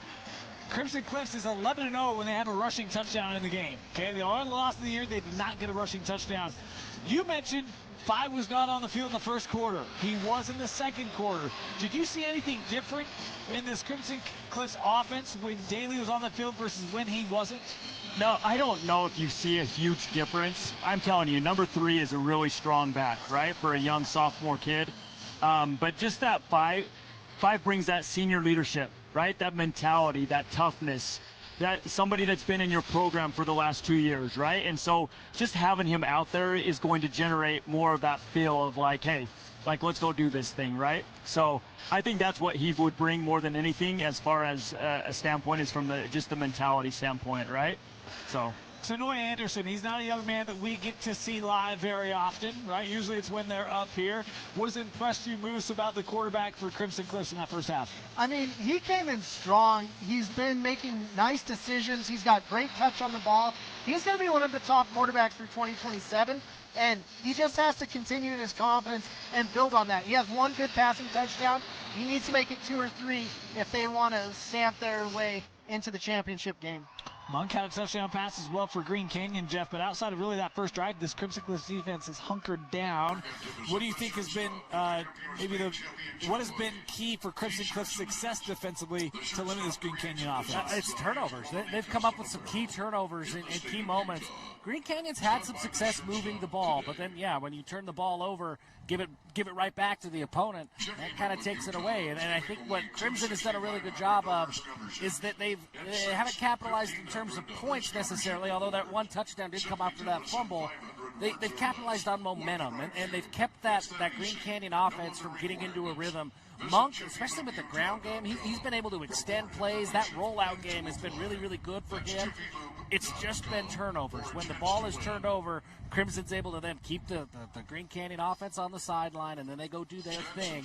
And it has just prevented Green Canyon from really seizing momentum. There was a chance there in that first quarter that it looked like Green Canyon might go up 14-0. Like, holy cow, that would have been a big mental win for Green Canyon against this team. But Crimson came up with a key turnover in a big moment. They've done that a couple of times tonight. It feels very opportunistic for the Crimson Cliffs defense. And Coach, you know this Green Canyon team better than we do. This is not a team, when you look at stats and box scores, that turns the ball over very often. Just 3 interceptions this year for Monk and just 3 fumbles on the year as well. Very atypical. Those turnovers have been there for the Wolves so far. I feel like they have done a good job taking care of the football, right? Like, that has been their mantra and that kind of thing. And, I mean, you could clearly see, like, what Green Canyon did really well is they came out with something that they really haven't shown a lot on film, right, to this point. and running with number 10, right, with their quarterback and setting up a few run plays, key run plays, a few draws in there, right? Like, it was clear that they were going to put number 10 and keep the ball in his hands and add that other run element to the game, right? Add an additional runner with it, with an additional blocker leading for him, right? So that was something key that I don't think that Crimson Cliffs was quite ready for, right? And that's why they had that early success right there from that standpoint. So, has Crimson made any adjustments to take away some of the things that they were doing well on that opening drive to make it more difficult for Green Canyon offensively? You guys seen anything? Well, I think as they continue to get better tackling, they had a lot of missed tackles, and that's something that kind of slipped through their fingers and allowed Green Canyon to get a lot of chunk plays. They had their quarterback wrapped up, and then all of a sudden, whoop, he turned into a magician real quick, and you're like, okay, you have to stay with the fundamentals. You have to take on the team in front of you. Don't look ahead to ridgeline or anything else if you want to win this game. I think they've done a better job in the second quarter, especially as they figured out that, hey, Monk is going to move around a little bit, of just containing the quarterback and maintaining that contained, stay in your run fits. They've done a better job there. I think they'll have a chance to adjust, and now they can account for it, that, hey, maybe he's more mobile than we thought he was. He's more mobile than what he's shown on tape. So we can't just collapse everything and lose him, let him squirt out of the pocket and then have some space. I think they've done a better job of contain there. And you saw that clearly even in the second quarter. You started seeing some of the ends being able to look for the quarterback stepping up into the pocket and that kind of thing. So they started making some of those little adjustments to account for that type of stuff. We didn't get a chance to talk about this. We mentioned it just briefly as we were making our picks, but these two teams played in the last 2 years, again, the 33-0 game 2 years ago in the 4A State Championship game last year, 28-25. Coach, do you feel like Green Canyon, having played this team, and I know players change, but staffs are similar, schemes are similar. Do you feel like there's an added confidence in Green Canyon knowing they kind of made a big leap from 2 years ago to last year and now an opportunity to upset Crimson? Like, do you feel like that gives them any additional confidence in this game? I think it gives them an edge of wanting to be able to prove something, right? Like, clearly, looking at the two teams and the way that they've played this first half, clearly one has been out to prove a little something more than the other, right? And Green Canyon has definitely come with that swagger and that mentality of like, hey, we're the underdog. Let's go prove that we can play with these guys, right? And I feel like that's definitely been their mantra, right? Even looking at their sidelines, you can tell from the sidelines that one is a little bit more engaged than the other. The other one's a little bit like, oh, man, we didn't think we were going to be in this type of a game. So we've got just a couple minutes left. I want to ask, second half coming out. You talk about, I agree. I think Green Canyon's been very intentional today. Second half, any adjustments you look for? For me, it is. It's that attitude and that life on the sideline for Crimson Cliffs. This feels a lot like that Spanish Fork Ridgeline game did, where you sort of just expected Ridgeline to kick it into gear eventually, but every quarter, every play, every drive that they didn't kick it into gear, the vibes were getting higher and higher on that Spanish Fork sideline. I think right now this is a game of vibes. Green Canyon, the longer this goes on and it's close, that's exactly what they want. They're going to feel like, hey, we got them on the ropes, guys. Let's keep going. So for me, this opening drive is going to be huge for Crimson Cliffs to come out, show that, okay, we're re-engaged, we're fired up, we're going to go and play Crimson Cliffs football. Because if they don't, if they go 3 and out, or if there's a turnover, big play for Green Canyon, it's going to feel a little bit like last year. Those vibes are going to be high on that green sideline. Coach? I think it's key for the Green Canyon defense. If they come out and shut them down again on this first opening drive, I think you're going to see the belief on that side more than anywhere else in the game that they actually, you know what, we're going to go and do this. And so I feel like that opening drive for the Green Canyon Wolves is paramount, right, for that opening drive right there. So. Yeah, I think it's going to come down to the Crimson Cliffs offensive line. There's been a lot of batted balls by Green Canyon. They're getting in the throwing lanes. Eli Whitley is not the biggest dude in the world, but he's getting in there, bam, and he's saying, this is the paw of destiny, here we go. And if the offensive line can get their hands in, get those hands out of the throwing lanes, you're going to have a much more successful game from Anderson, and I want to see that from Crimson Cliffs. Been a great battle here in our 4A semifinal. These two teams locked up 7 apiece, playing for the right to be right back here in 1 week to take on the Ridgeline Riverhawks for the 4A state championship. This has been our halftime show. Stick around. We have a special presentation coming up, and then we'll send it back up to JJ and Sly. Second half kickoff just moments away here from Rice-Eccles Stadium in the 4A semifinal.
We're back. Second half action about to begin. Let's go down to the sideline. Kayla Kiesel standing by with Coach Alofapo of Crimson Cliffs. Or will be standing by soon with Coach Alofapo, working to get that lined up before we kick off here. Kayla, go ahead when you're ready.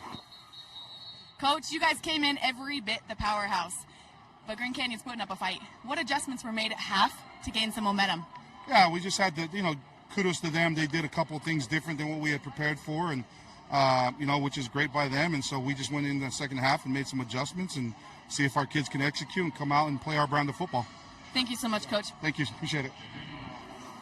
I like that slide. Their brand of football. They know who they are. They know what their identity is, and they want to get back to that. Yeah, and I think they've played well. I just think Green Canyon has really stepped up. This is a team that's improved during the season. This is a great, even matchup. Green Canyon, give them a lot of credit. They're not playing like an underdog tonight. No, it's 0-0 with 24 minutes to go in this game, right? Both teams have the ability to make their destiny and punch their ticket to the state finals next week. And there's no better way to do it than tonight. In this second half, the defense, Green Canyon's defense can make adjustments here. Their offense can make adjustments. I think Andreessen's been playing great all night. You lose nothing. You didn't play great in that first half, but it mattered nothing to you guys. You got a little bit of momentum with a chunk play at the end of the half. Now how do you finish this game? You go to the run here with Daly.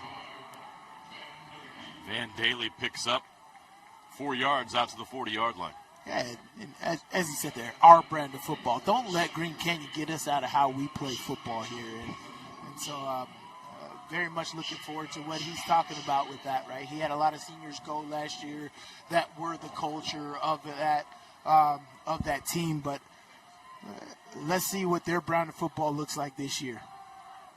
Oh, going outside, almost got undercut and picked off. Instead, they're going to get a first down. Nice throw and play. But great job by the Green Canyon defense at forcing the issue, right? Forcing that holding call to be made right there, making that receiver's job and stock blocking extremely difficult by coming up and making that play. So great job by the defense at identifying what the play was and then attacking it and not being slew-footed with it. This will go against Crimson Cliffs. Holding, offense, number 18. 10-yard penalty, replay second down. So a setback for Crimson Cliffs. Another penalty.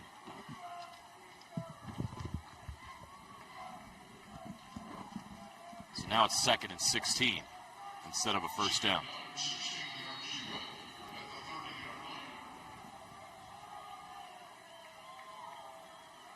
Tenoi Andresen, the quarterback. Takes a snap. Quick shot. Connects, but wrapped up quickly.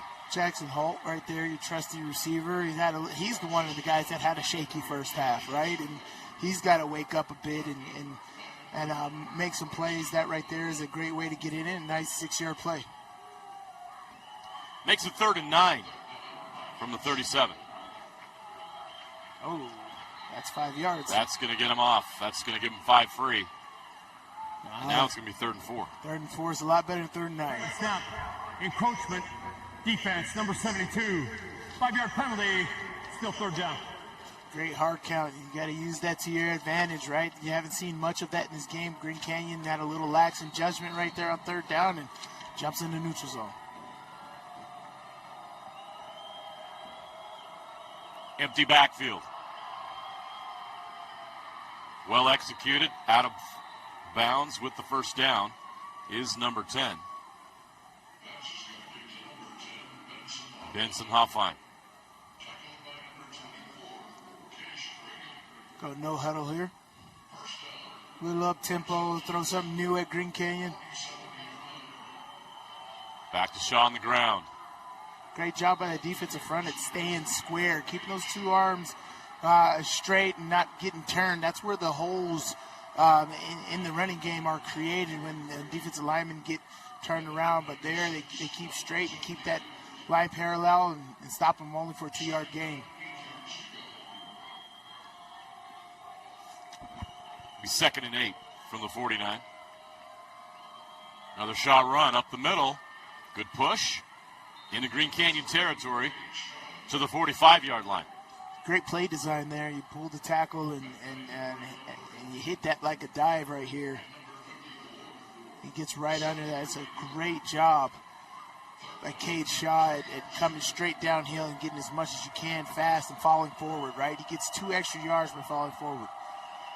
Green Canyon's got to watch the ball. They're going to try to quick snap you here as well. On 3rd and 2, they go to the run. Shaw finds a lane and has the first down. He hit the hole hard. And Van Daly. It's Van Daly, not Shaw. Yeah. Correction there. Up to the 40-yard line.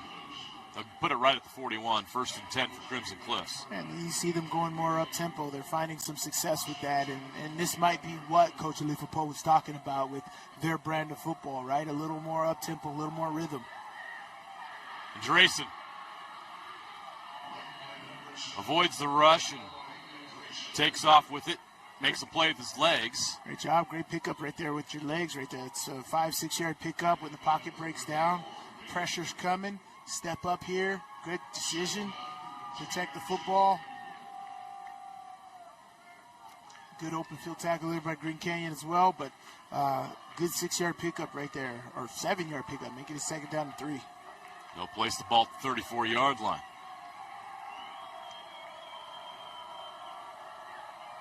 Back to Daly. He's got a first down inside the 30, fighting his way forward. They're going to stop his forward progress at the 27-yard line, but it is enough for another Crimson Cliffs first down.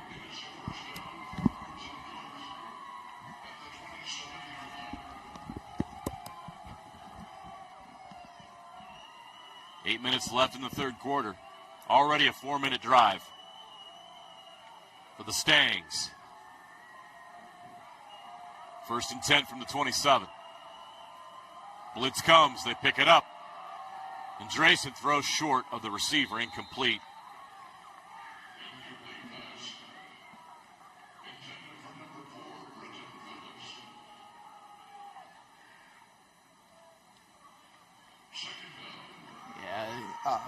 I think Crimson Cliffs has done a terrific job on this drive at getting back to the running game.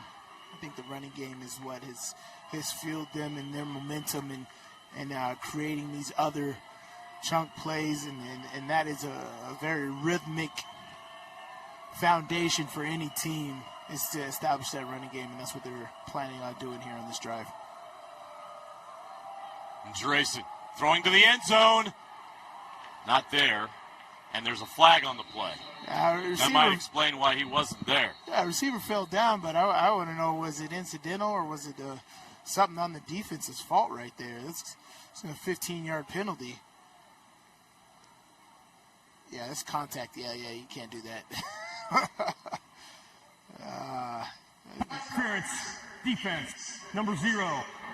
Distance to the goal will result in a first down. Paps has been doing a great job. He's very physical. He comes up in the running game and plays amazing right there.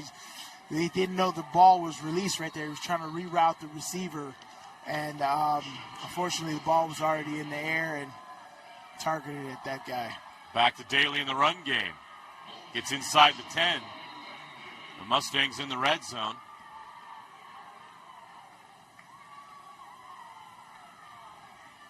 Down to the 8-yard line. They're going to put it at the 7-yard line. Still pick up a first down at the 3. Ooh, great job by that defense. They read that play really well. Yeah. Ross Johnny was there again. He's having a great game here on the turf. Yeah, look at that. And normally that puller is supposed to pick that up, but he's back there so fast they don't even see him. Great job by him at blitzing off that edge. It's exactly how you want to take it. Nice and tight, quick, and he's made a few plays here from that outside linebacker position tonight. Go up the middle with Daly into the end zone. Touchdown, Crimson Cliffs. Van Daly with a 7-yard touchdown run, and the Mustangs take the lead. As we said, it's that running game, right? That's what they feel most comfortable at, and when they had Christiansen the last few years, and that's what they did, right? That's what got other things going. When things weren't going well, they went to that, and I think that's what Coach Ali proposed adjustments are. We are going to run the football, and this way you start with the ball in the second half. You get to establish the narrative for the second half, especially in a 0-0 football game, and it's a great first drive by Crimson Cliffs. It's a 5.5-minute drive, 80 yards, lots of running. It's a great finish to that play here. Great job by Crimson Cliffs of pulling and making contact and surging. Look at these O-linemen and blockers getting blocks at that second level, allowing Daly to get all the way into the end zone. So with 6:37 left in the third quarter, Crimson Cliffs takes a 14-7 lead over Green Canyon. This Wolves offense is racking up some yards, but they have not scored since that first drive in the first quarter. Missed opportunities. We talked about it. You get into these premier matchups, you have to take advantage of your opportunities, and they just haven't in this football game, man. And it's been unfortunate. Coach JT talked about it at halftime. He was just like, we got to get back to what we were doing on that first drive. We had turnovers. We've had missed opportunities here. We're just doing things that are not us. And so we got to get back to that in this second half. And this is going to be huge, right, as far as momentum, energy, having your team understand the moment, right? Crimson Cliff, highly touted. Coming into this matchup, highly touted, and you're putting up a good fight. They score first in the second half and you don't, that might drain some energy from your football team right now. So they need a very good response here. Hopefully this offensive coordinator can devise some great plays here to take advantage and drive all the way down the football field. 1st and 10, Green Canyon from their own 20-yard line. For the first time in this game, they trail. Let's see how they respond. Monk rolls left, throws left, catch is made. Great roll. Right at the 30. Great catch by Hayden Schramm right there. But that was a great rollout. Seeing that blitz coming off the edge right there, that was a pretty pirouette right there by Monk in the backfield, and square his body back up and throw an accurate pass to the sideline was pretty nice.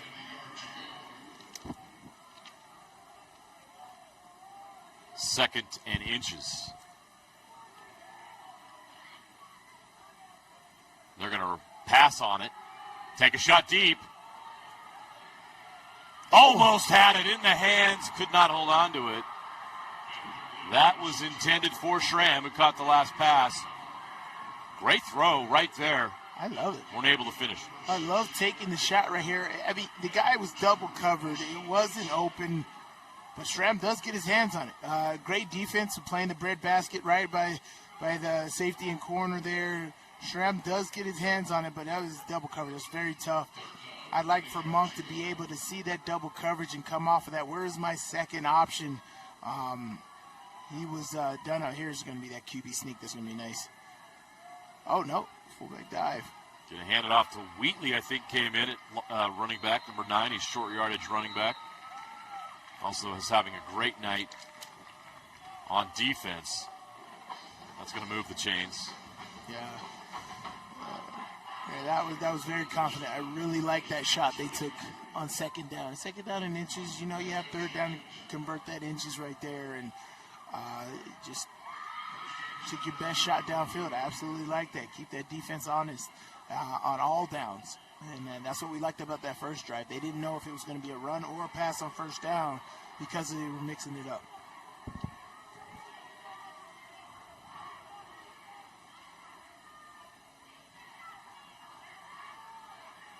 Monk will run. Monk. Sandwiched. I like it, man. He's taking some licks in this short of the game. 40. That's a tough kid.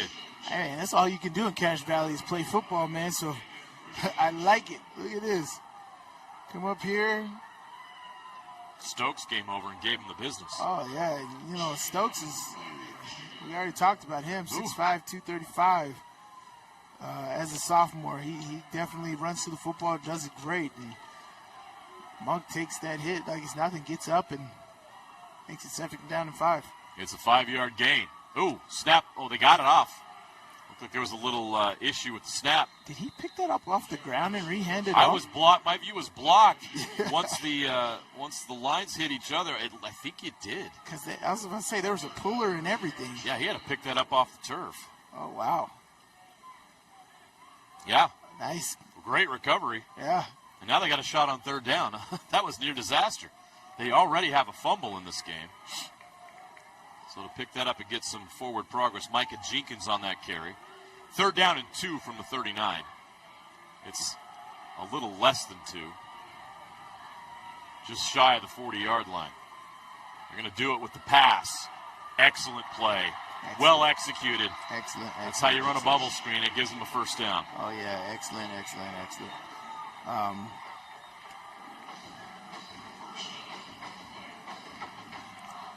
Yeah, I'm just this Green Canyon offense is dynamic. I actually like it. They got a lot of pieces where they can do. It's very versatile.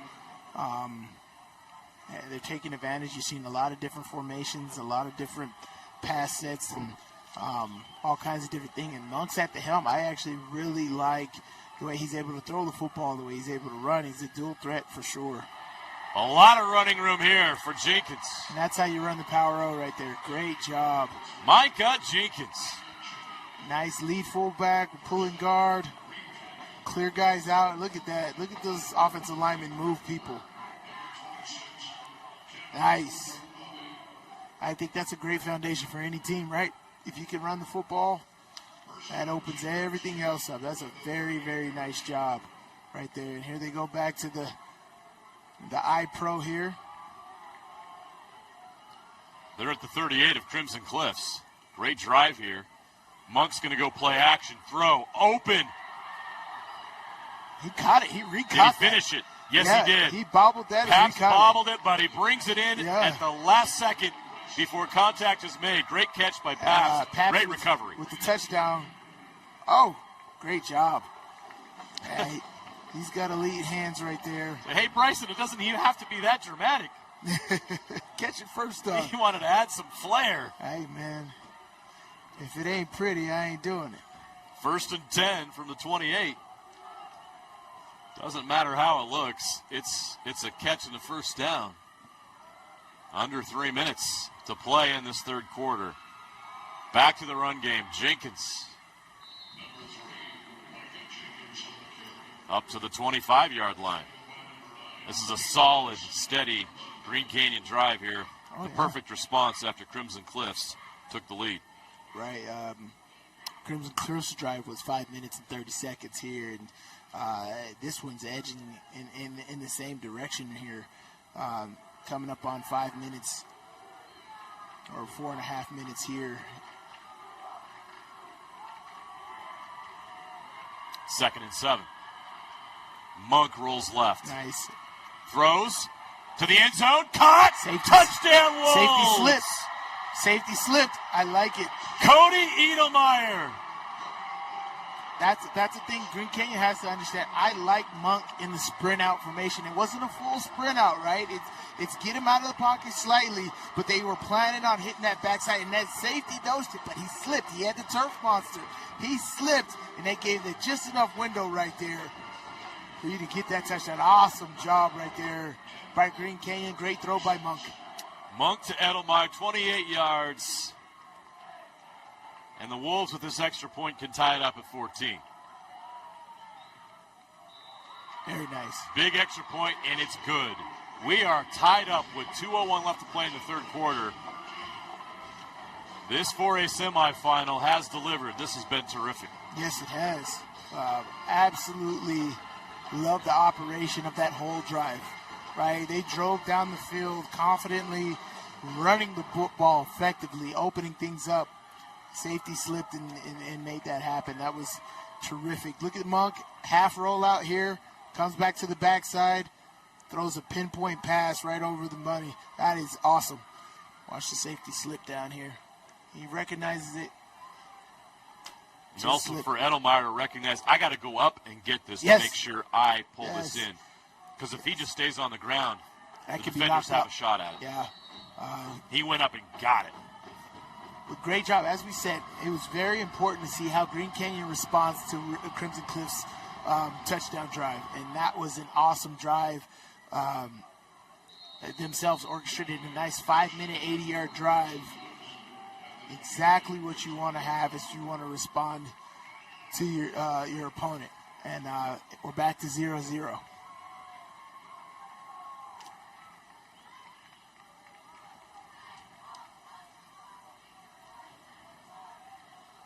So now the Mustangs get a shot on offense from their own 20, 1st and 10.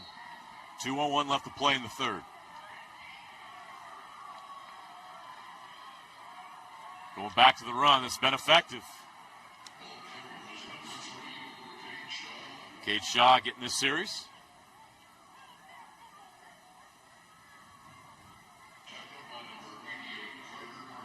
They've been mixing it up with both Shaw and Daly, and both have had a big impact in this game. Daly has the touchdown, and Shaw has the other. Nice job. Oh, look at that linebacker Green Canyon with pursuit. I've talked about Wheatley. Eli Wheatley, number 9, with another big play at TFL. It's going to be 3rd and 5. Great flow right there by the middle linebacker. He does it again. He did it earlier in the football game right there, but that was a great job of seeing that hole and going through that hole. There's so many people that just sit there and wait. And as a linebacker, he attacked that hole. A great job by Eli Whitney at seeing that and attacking it.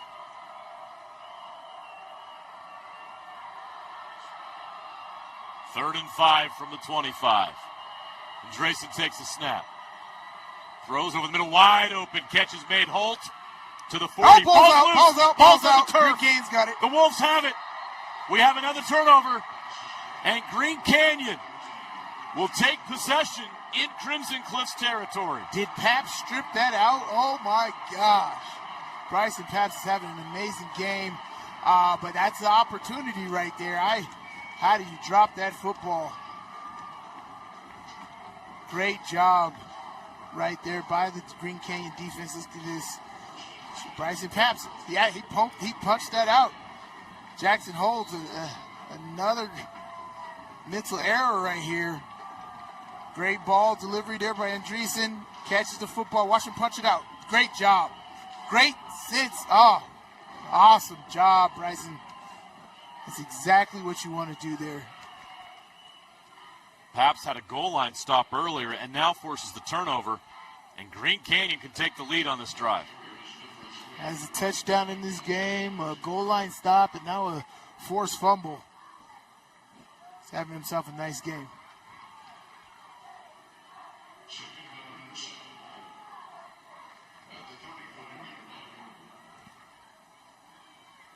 Under 30 seconds to go here in the quarter. This could be the last play in the third. 2nd and 7 from the 35. You don't see a lot of I formations anymore, but Green Canyon runs it with the quarterback under center. They run it really well, Play too. action. Throws over the middle. Caught. Plenty of room to run.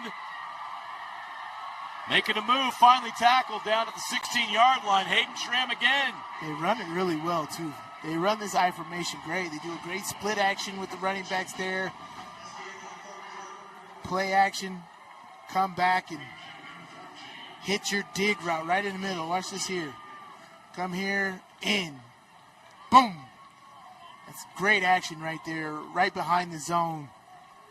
Find that soft spot. The running action made the linebackers come up, and then that 12 to 15-yard dig route comes right behind that. And great throw by Monk. He's doing a terrific job tonight.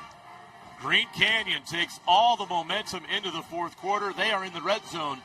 When we come back for the final 12 minutes, a spot in the 4A State Championship game next Thursday on the line. Who will face Ridgeline? Crimson Cliffs or Green Canyon? You'll find out after this.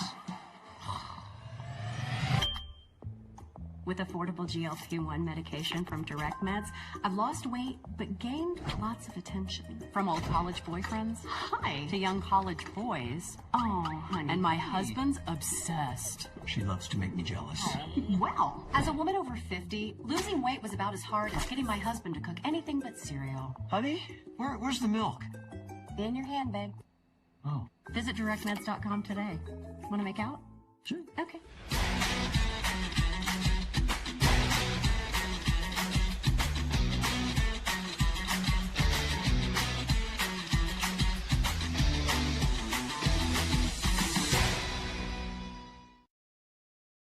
Want to supercharge your savings? Right now, UCCU is offering short-term savings options with incredibly high yields. Plus, UCCU makes it easy to transfer money from other financial institutions.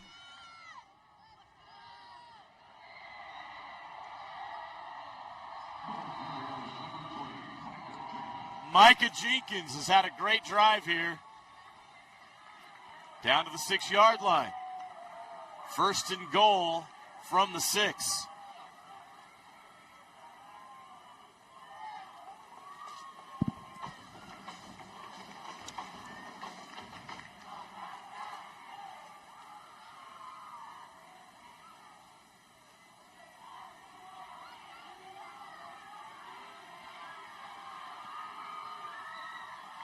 Inverted wishbone formation here.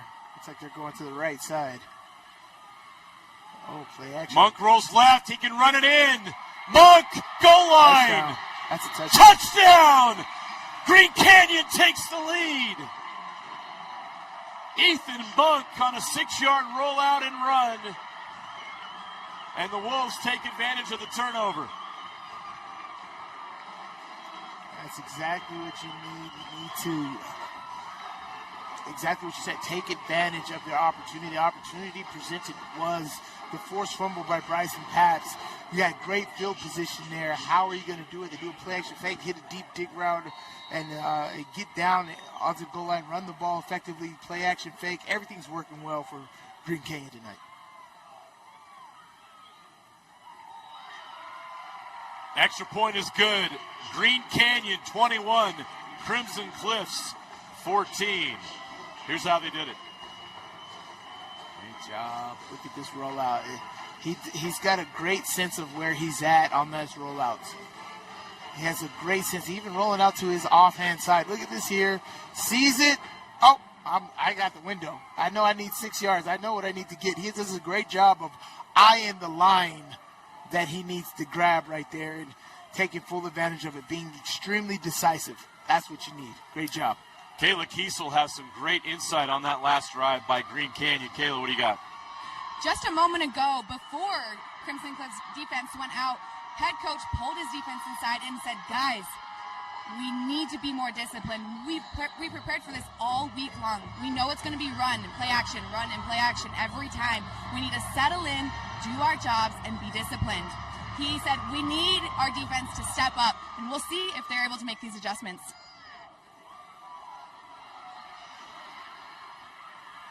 Kick return.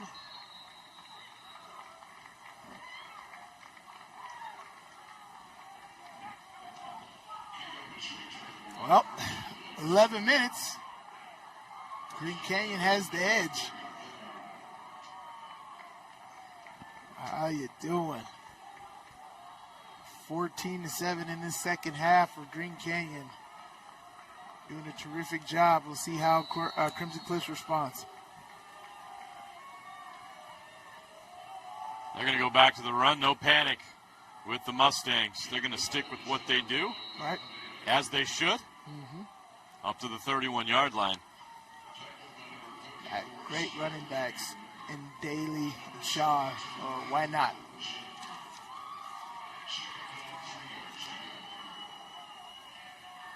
Back to the run. Daly again. Fights his way forward for a first down.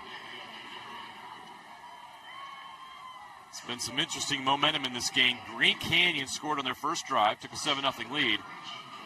Crimson Cliffs scored the next 14 points.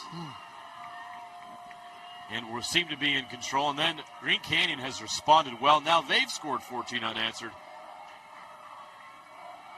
And thanks to that turnover on that last series, we're able to punch another one in. That's where we stand right now.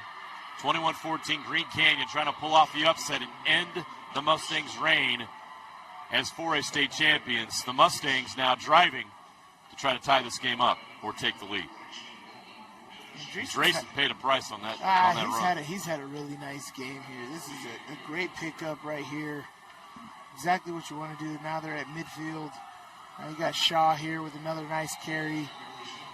That's a good average on first down, picking up 5 yards right there. Now 2nd down and 5. Opens the playbook. You can do a lot of different things. They're going up tempo, catching Green Canyon off guard. Tenawai on Drayson. Hands it off to Shaw. Shaw right up the middle. Nice run again. Moving the chains. Up to the 39-yard line for a first down. This is a great response by the Mustangs. Marching right downfield.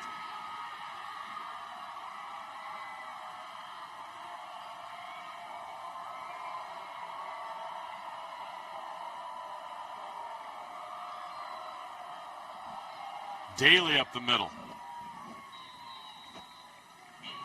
Between Daly and Shaw,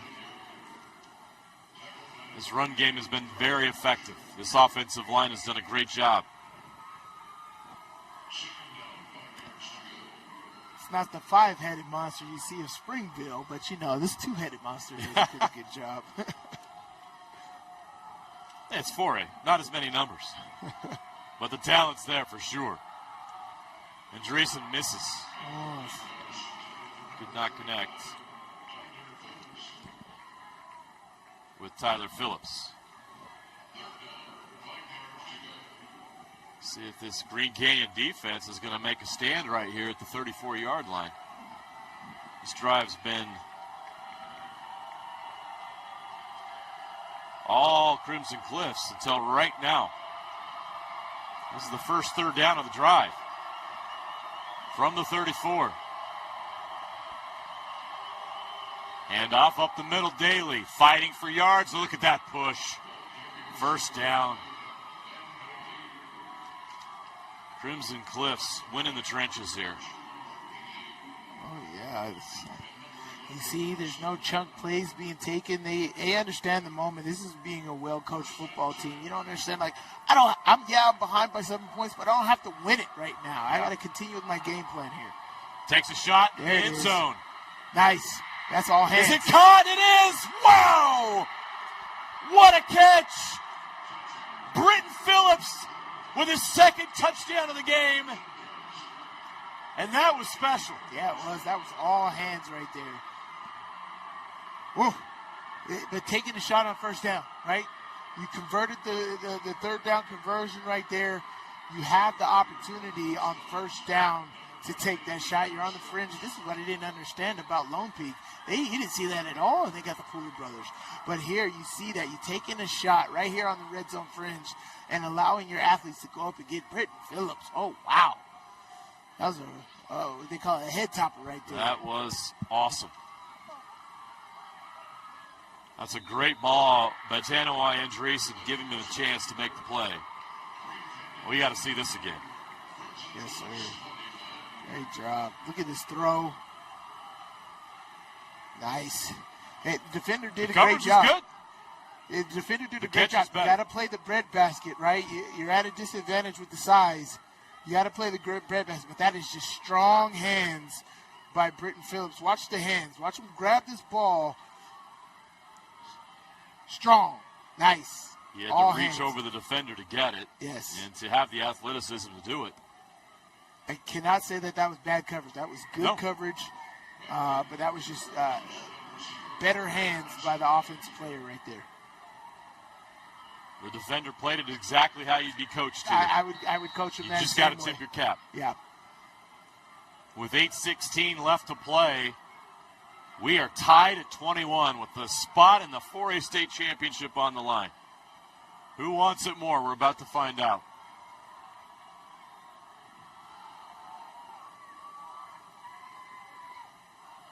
They will have a return. Paps couldn't get any further. Then the 18-yard line.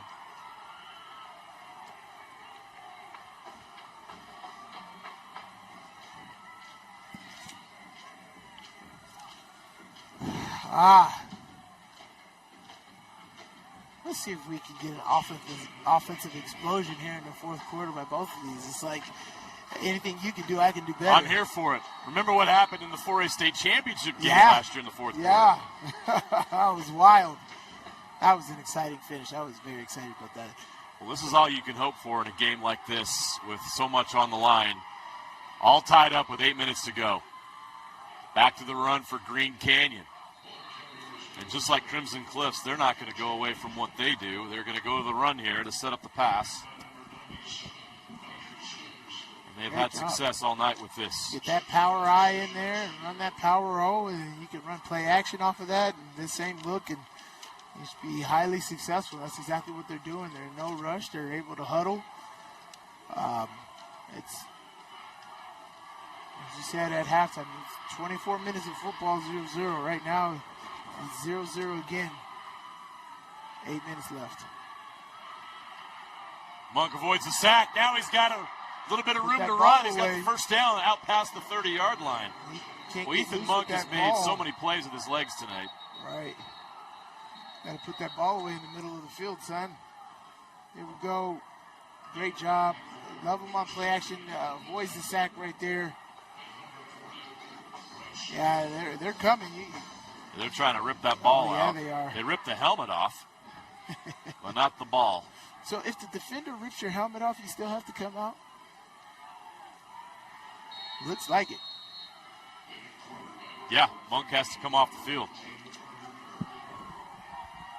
Maybe that's a strategy I'll have to implement at the end of the football game. You want to get their star player, I'll rip his helmet off.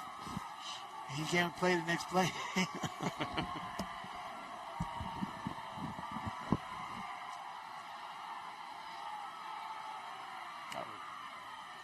Jenkins and a late flag.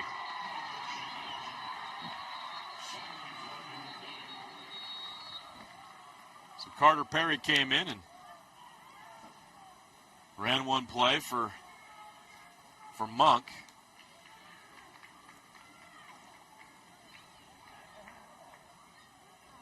Personal foul, face mask. Defense, number 55. 15-yard penalty to they take a 3-15, get closer to midfield here, or they're right past midfield.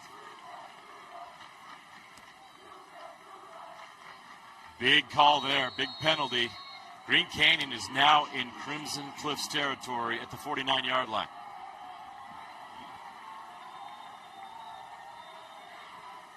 Power I, under center is Monk. Handoff up the middle. Jenkins got 4 yards before that Crimson Cliffs front converged. Very important to point out, Crimson Cliffs is being extremely intentional at trying to rip the football out. Right? Just how Bryson Papps knocked that ball out from Jackson Holt, Crimson Cliffs is trying to do that on their side of the ball. They're swarming the football, but when they're swarming, they are people punching, ripping, trying to get that football out. So Green Canyon has to take care of the football. It's a great job by Crimson Cliffs. 2nd and 7 from the 46. Blitz comes. Monk's going down. He somehow got rid of it and almost threw an interception. How did he get rid of that football? Wow. Coach of Low Football wants grounding. It's not grounding. There's a guy over there. It's just because the pass was short. It went beyond the line of scrimmage. Yeah, it went beyond the line of scrimmage. There's a guy over here. There's a guy there. The pass was short. The sack could have affected the throw is the reason why that's not grounding. That's quite a play by Monk. It was a dangerous play. Dangerous, very dangerous. That almost changed the game. That was almost intercepted. But they avoid the loss, and they avoid a penalty, and it'll be 3rd and 7 from the 46. I think they're going to talk about that right now to confirm that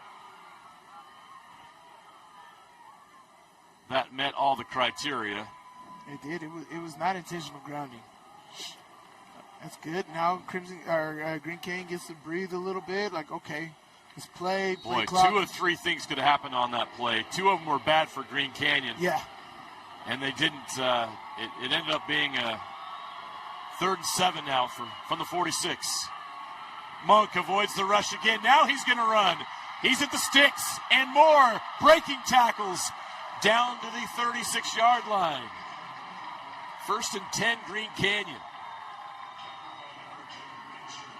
The athleticism of Ethan Monk on display. I really like him. 2 big plays from him. I really like him on the rollouts. He's done a terrific job on the sprint outs, the short sprints. This bootleg action right here, being able to avoid the rush, that's a free rusher. And he has his back to him and can regain his cerebellum as he turns around and avoid the rusher. That's a tremendous job. Oh. Jenkins goes down quickly. Gain of 1. It'll be 2nd and 9. We're coming up on 5 minutes left in regulation of this 4A state semifinal. Eating up clock here, man. It's exactly what you want to do. Injured player for Crimson Cliffs. Looks like cramps. We'll keep it here while he works that out. Yeah.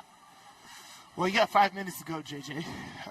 Tie ball game. Green Canyon's on the charge right now. 2nd down and 9 from your opponent's 34-yard line. How do you go about this? Are you going to be extremely aggressive and take some shots at the end zone, or are you going to try to eat up more clock, right, and kick a field goal at the last second if you can't get it in? There's a point of being confident, like we've been able to move the ball, but this is late in the 4th quarter now. Yeah. Right, and so what do you do from that coaching standpoint? Because if you coach, right, do I want to score quick? Right, Crimson Cliffs has all of their timeouts, I believe. Yeah, they have all of their timeouts. Yeah, both teams have all 3. And so how much time do you want to give Crimson Cliffs, right? The 10-1 Crimson Cliffs football team, do you want to give them ample time to come back and possibly do it? Because here's the thing, if you hang around, you're also eliminating your chances. Right. You know, so the way this game is going to end is going to be absolutely terrific. Some good football being played tonight. 4:55 left to play. 2nd down and 9 from the 34. Out of the shotgun. Monk throws. Catch is made on the Big 12 logo at the 23-yard line. Keep that clock moving. Huddle. Huddle, huddle. Keep that clock moving. Good operation right there. Way to sit down, pick up the 1st down. Now, go back to your running game. Jenkins has to hold on to the football, though. Remember, Crimson Cliffs is being very intentional at trying to get the ball out. I formation, pro I formation here. Pooler. Wow. What a play. Stokes. Major Stokes with a major TFL. He's like, you ain't going to pull that guard all game on me. He's slanted in there, and that's exactly what you want to do here. He follows that pooler blows it up in the backfield. Oh, man. Micah Jenkins had no chance. I did not know what the right tackle was doing there. If you're blocking down, you got to block all the way down. That was an oops for Green Canyon. That's a loss of 3 yards. Major Stokes, 6'5", 230, sophomore, ladies and gentlemen.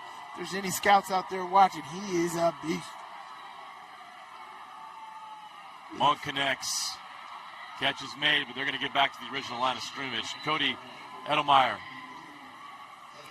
Now this is 3rd down and 10, right? The clock should still be going. I saw the ref still wind the clock here.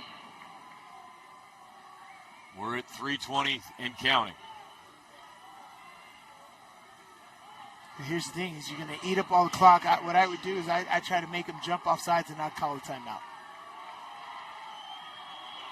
I'd call a timeout, waste all the time on the play clock here.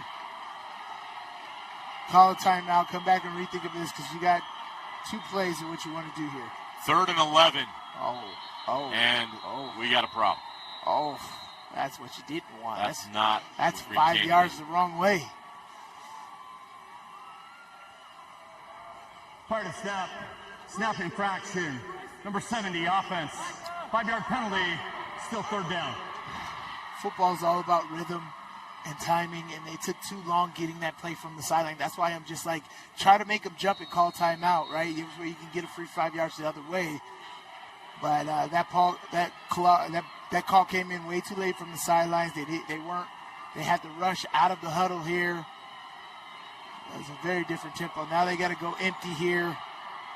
And watch Monk with his feet here. 3rd and 16. Monk rolls left. Throws. Catch is made. But the stop is made at the original line of scrimmage of the 23-yard line. So Green Canyon can attempt a field goal and take the lead. Are they good with the field goal, though? That is the question. Coach Tao Ely has to decide. Yeah, that's what I'm looking here. And now Crimson Cliffs takes a timeout, right? Yep. Smart. You understand that. Crimson Cliffs. First charge timeout of the half. They're going to make sure they got enough time for the 2-minute drill. Oh, exactly. And that's what we said. That's what we said at the end of the Whether first he makes half. it or not, you are going to get set for a 2-minute drill to try to win this game. Correct. And that's what we said at the end of the first half. Crimson Cliffs is built for the 2-minute drill. That is who they are. That is their identity. Green Canyon is not. They're not a 2-minute drill type team. But they have done very well this tonight with some effective running, great play calling, doing what they do best. Green Canyon has had an amazing night tonight, I have to say. But are they confident in being able to make this field goal from the 24-yard line here? This would be about 30. It's going to be a 40-yard attempt for the lead. Tanner Holt. Exactly 40 yards. 40 yards here. Tanner Holt on to try a 40-yard field goal. This would give Green Canyon a lead with 2:05 to play. Can you catch a short field goal in high school? The snap is down. The kick is up. Nice. It is good. Tanner Holt comes in clutch from 40 yards, and Green Canyon has a 24-21 lead in the 4A state semifinal. On the money, right down the middle. That's awesome. No doubt. So now, 2 minutes to get 3 points. This is what Crimson Cliffs does. See, honestly, you could try Squib. This is where Squib Kicks would be good because you get a few more seconds to run off the clock with the Squib Kick here. Crimson Cliffs had some magic happen on this turf last time they were here in the 4A state championship game in 2024. Can they conjure up some here in the 2-minute drill? They'll have exactly 2 minutes. Down 3. How about the Green Canyon Wolves? Big underdogs in this game. Nobody expected them to be here, and here they are. 2 minutes away from a state championship game. Oof. Nice return out to the 29-yard line. 153, 70 yards. Plenty of time. Plenty of time. The Mustangs have 2 timeouts, and they have 1 minute and 53 seconds. Plenty of time. As we said, this team is built for the 2-minute drill. This is where Jackson Holt needs to come up. He is your big play receiver. He's got to come in clutch here. And Drayson throws deep. Incomplete. Clock stops on the incompletion. Britton Phillips has had a terrific game tonight. 2 touchdowns. He's got amazing hands. Great job right there.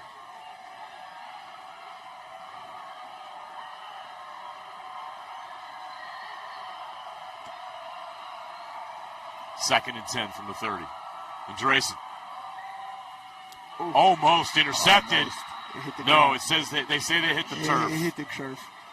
Third down now. Jackson Calderwood was there, but just short of picking that off. So now, Green Canyon, this is a big third down, right? You get to push them back. Of course, it's 2-down territory, but they got to bring pressure from the quarterback's right side. He's got to make it uncomfortable. I know that's the field side to the left, but they got to make sure that he feels the pressure coming from his throwing arm side, and at the very least throws an errant pass. Tanoi Andresen on 3rd and 10. There he comes. Rolls left. There he comes. Great job. He's down. Great job. What a game for Eli Wheatley. He's playing terrific. He shoots that gap extremely well. He was the QB spy on that. You see, all of the defensive line was on that right side, forcing him left. Wheatley was seated in the middle, waiting for him to escape that way. That's a great game, man. Look at him sitting in the middle. Wait. Go. Great job right there. He does a terrific job of shooting the gap. He did it in the, we've seen it in the field of play, but they brought all the D linemen on that right side, on the QB side, and made Eli Whitney the spy, forcing him out to the left. That is a great defensive call right there. 4-man rush, so you had everybody back in coverage. Take away those first options. That's an outstanding defensive call right there.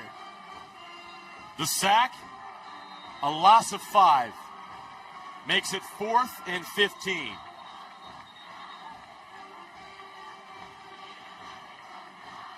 Crimson Cliffs need some magic. As I said earlier, they've had plenty in this stadium. It's got to happen now. Empty backfield. Green Canyon is one play away from making their first 4A state championship game. Here we go. 1:28 left to play from the 25. Andresen throws over the middle. Caught! Clutch! Jackson Holt. You called for it, Sly. Jackson Holt made the play on 4th and 15. He gets 18. Huge. Still got one timeout left. Everything is still in play. You only need 3 points. Andresen, great job. Oh! Is that a catch? They're going to call hands to the face on the defense. That is a defensive penalty right there.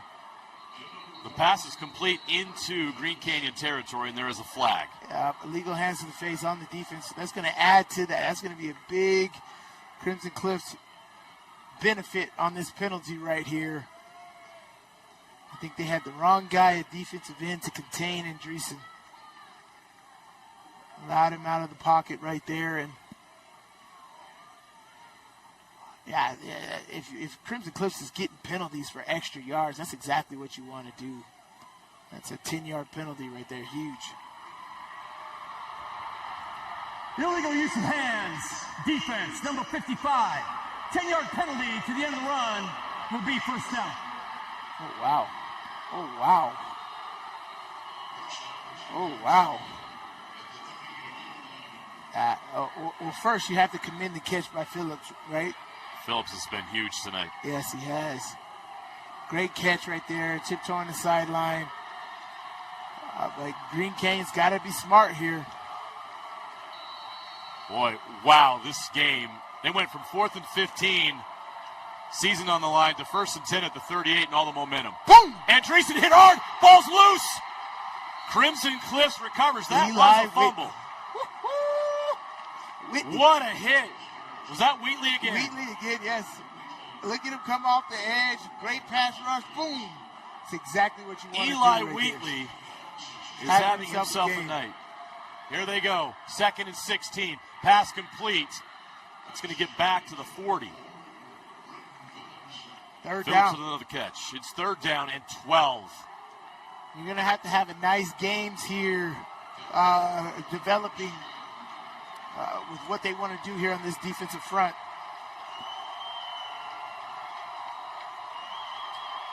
Create some pressure. It's 3rd down here. Andresen throws. Incomplete. 4th down. Another 4th down this coming. Is not field goal range. They're going to have to convert another 4th and long to stay alive. Also, 36 seconds left on the clock. It'd be a 57-yard field goal if they wanted to attempt something right here. That is not field goal range.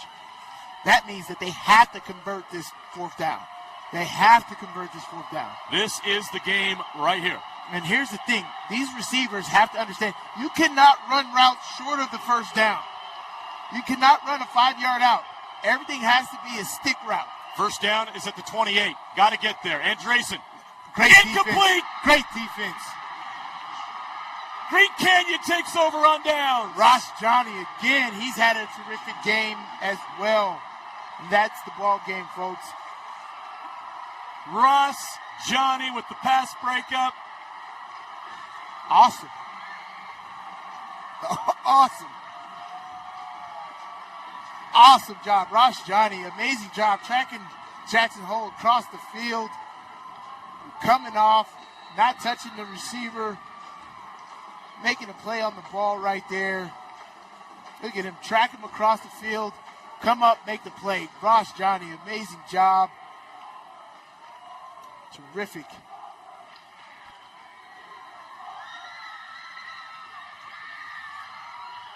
Crimson Cliffs has one timeout. They can stop it once. They will not. They will let the clock run down. That's the game, right? You don't have The to take Green snap. Canyon Wolves, for the first time in school history, will play for a state championship. Yeah, you don't have to take another snap. That's awesome. It'll be an all Cache Valley final on Thursday. The title's going back to Cache Valley. One way or the other. How about that young man right there? Bryson Paps had a monster game. Eli Wheatley, Ethan Monk. Ross Johnny. What a game by these guys. Nobody outside of their locker room thought Green Canyon would achieve this moment, and here they are. They'll get to play for a state championship. And before we talk to Green Canyon after the game, we must acknowledge the greatness of Crimson Cliffs. Yes. 3 consecutive state championship game appearances, back-to-back state titles. Their championship run ends here. But that program has set the standard in 4A. They have a lot to be proud of. How about Green Canyon? But Green Canyon had the heart and the fight and the execution tonight to make it happen.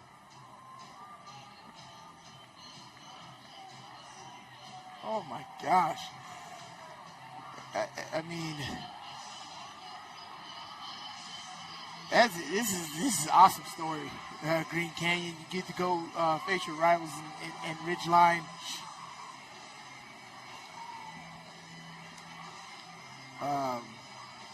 This is terrific. I'm at a loss for words. I don't even know exactly how to explain what happened tonight. This was a really terrifically orchestrated game, offensively, defensively, by these Green Canyon Wolves. Absolutely love the effort that they gave tonight. I love the game plan that came in by these coaches, defensively, offensively. 7-7 at halftime. Green Canyon's track, they were 8-5 on the season.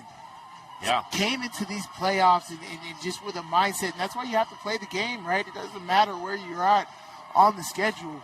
It doesn't matter who you play on the schedule. Anybody looks at Crimson Cliffs at 4A, they're like, oh, we don't want to play them. You have to play the game, and that's what Green Canyon did tonight. They played the game. They played it extremely well.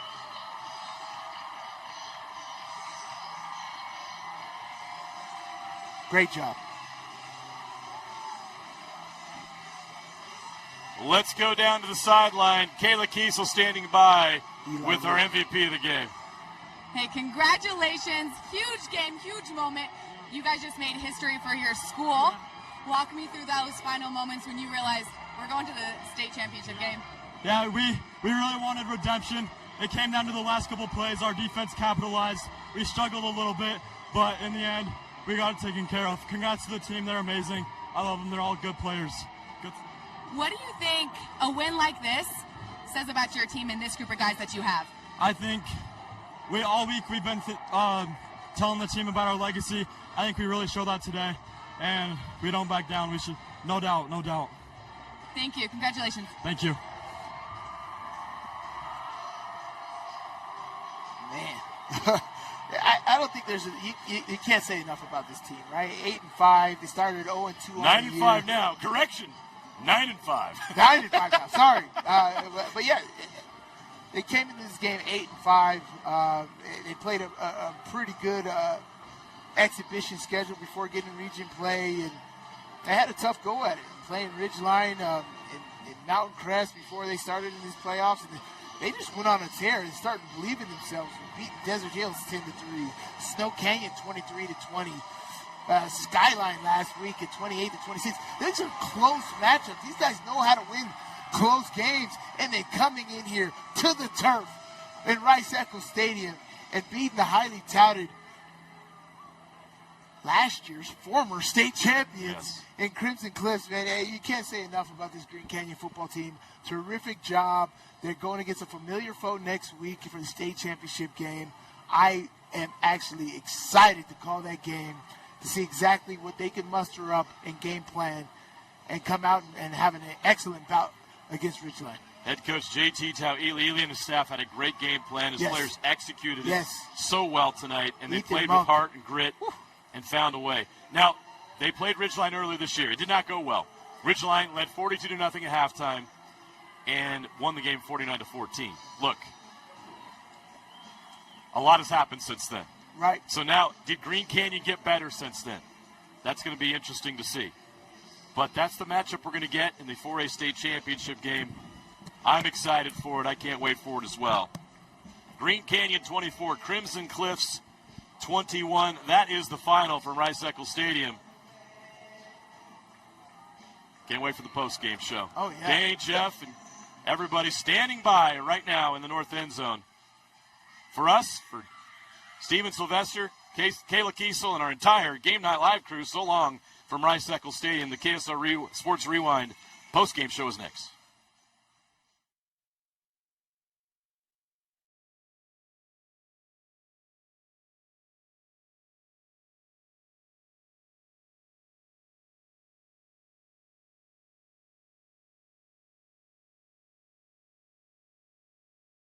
All right, here we are, our 4A post-game show. Thank you for joining us, everyone. Dave Stewart, Moose Bingham, Jeff Hansen on the end, Coach Jason Walker of Stansbury. Wow. Huh? Wow. I'm speechless. I don't know. Where do you want to start? Yeah, I mean, that was impressive. It was impressive. Green Canyon, really, you go back to the opening kick of the game. They take that opening drive and they score. We'll give Dane some credit. Dane believed. He picked Green Canyon. Pass that helmet over here.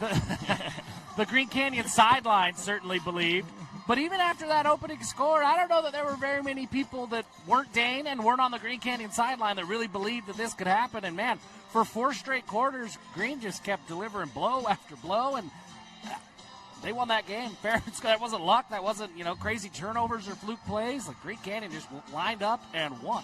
There's a couple things about this effort from Green Canyon I think are important. One, we were all saying that first drive for Crimson Cliffs is going to be very important in the second half. They go down and score, right? Yep. And Green Canyon's like, yeah, we're fine. As we take a look at our relight highlights, go to, remember the website, I don't remember. Use KSL 10 to get 10% off your order of relight. If you're looking for electrolyte drink, highly recommended. Crimson Cliffs, they go down and score. It's like, okay, there's Crimson Cliffs we all expected, right?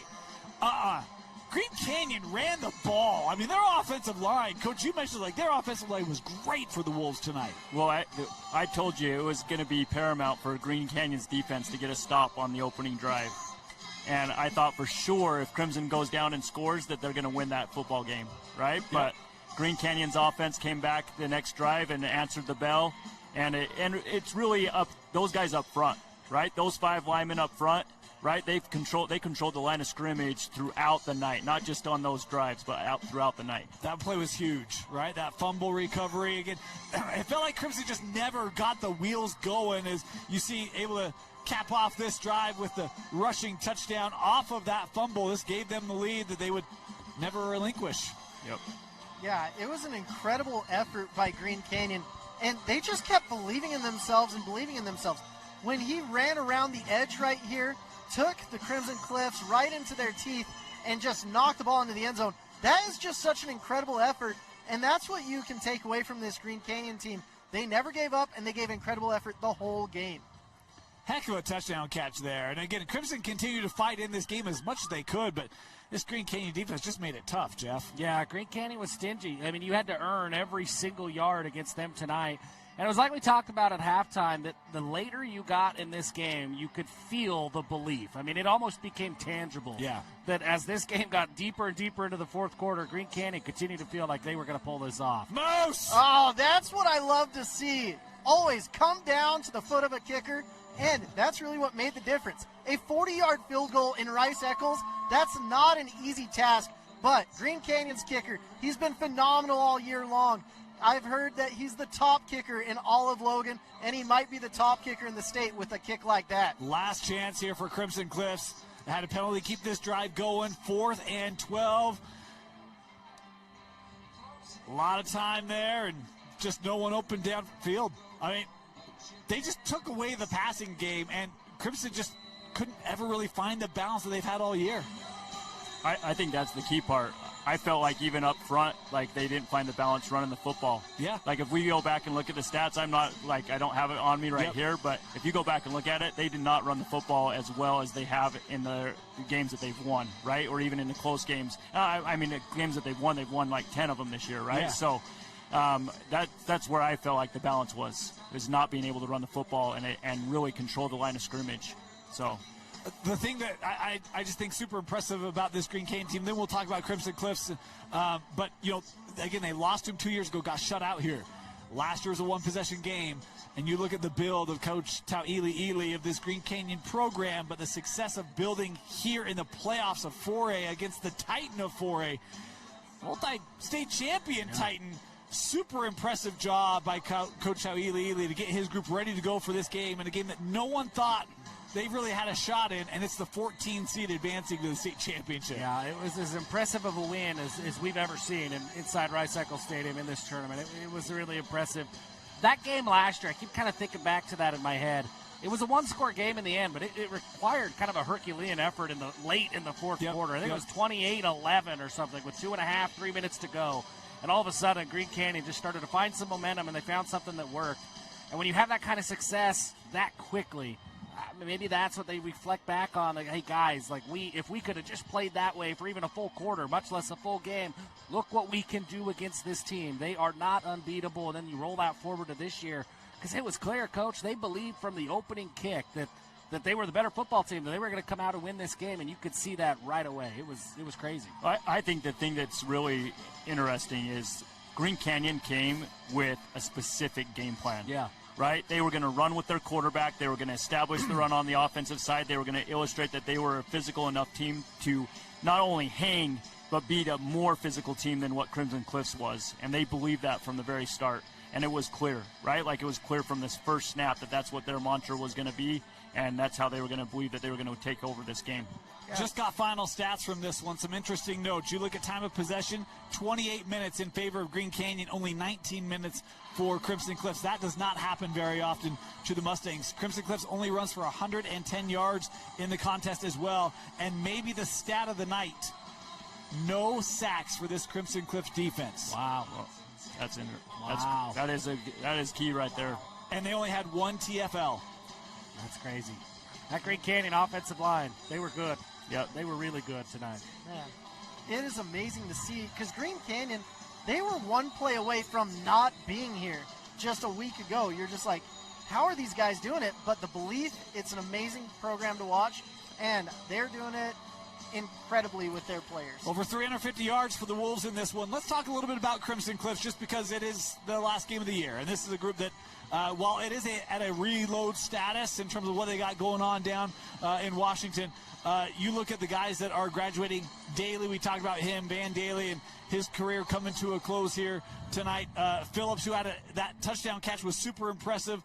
He's a senior, as well as guys like Jackson Holt, who almost made a big play to keep that drive going late in the fourth quarter. Look, a lot of guys who've stepped in and had great roles for Crimson Cliffs this year, but their careers coming to a close here tonight in the semifinal. You know, the fact that Crimson was here before the season started, I don't know, you didn't know exactly what Crimson was going to be. It wasn't surprising that they ended up here just because you look at the history and the program and that coaching staff. But I don't think any of us looking at it in the preseason really was – we couldn't tell you how they would get here. There was a lot of question marks. They kind of figured themselves out as the year went on, and they found that identity, and they got to that Crimson Cliff style of football.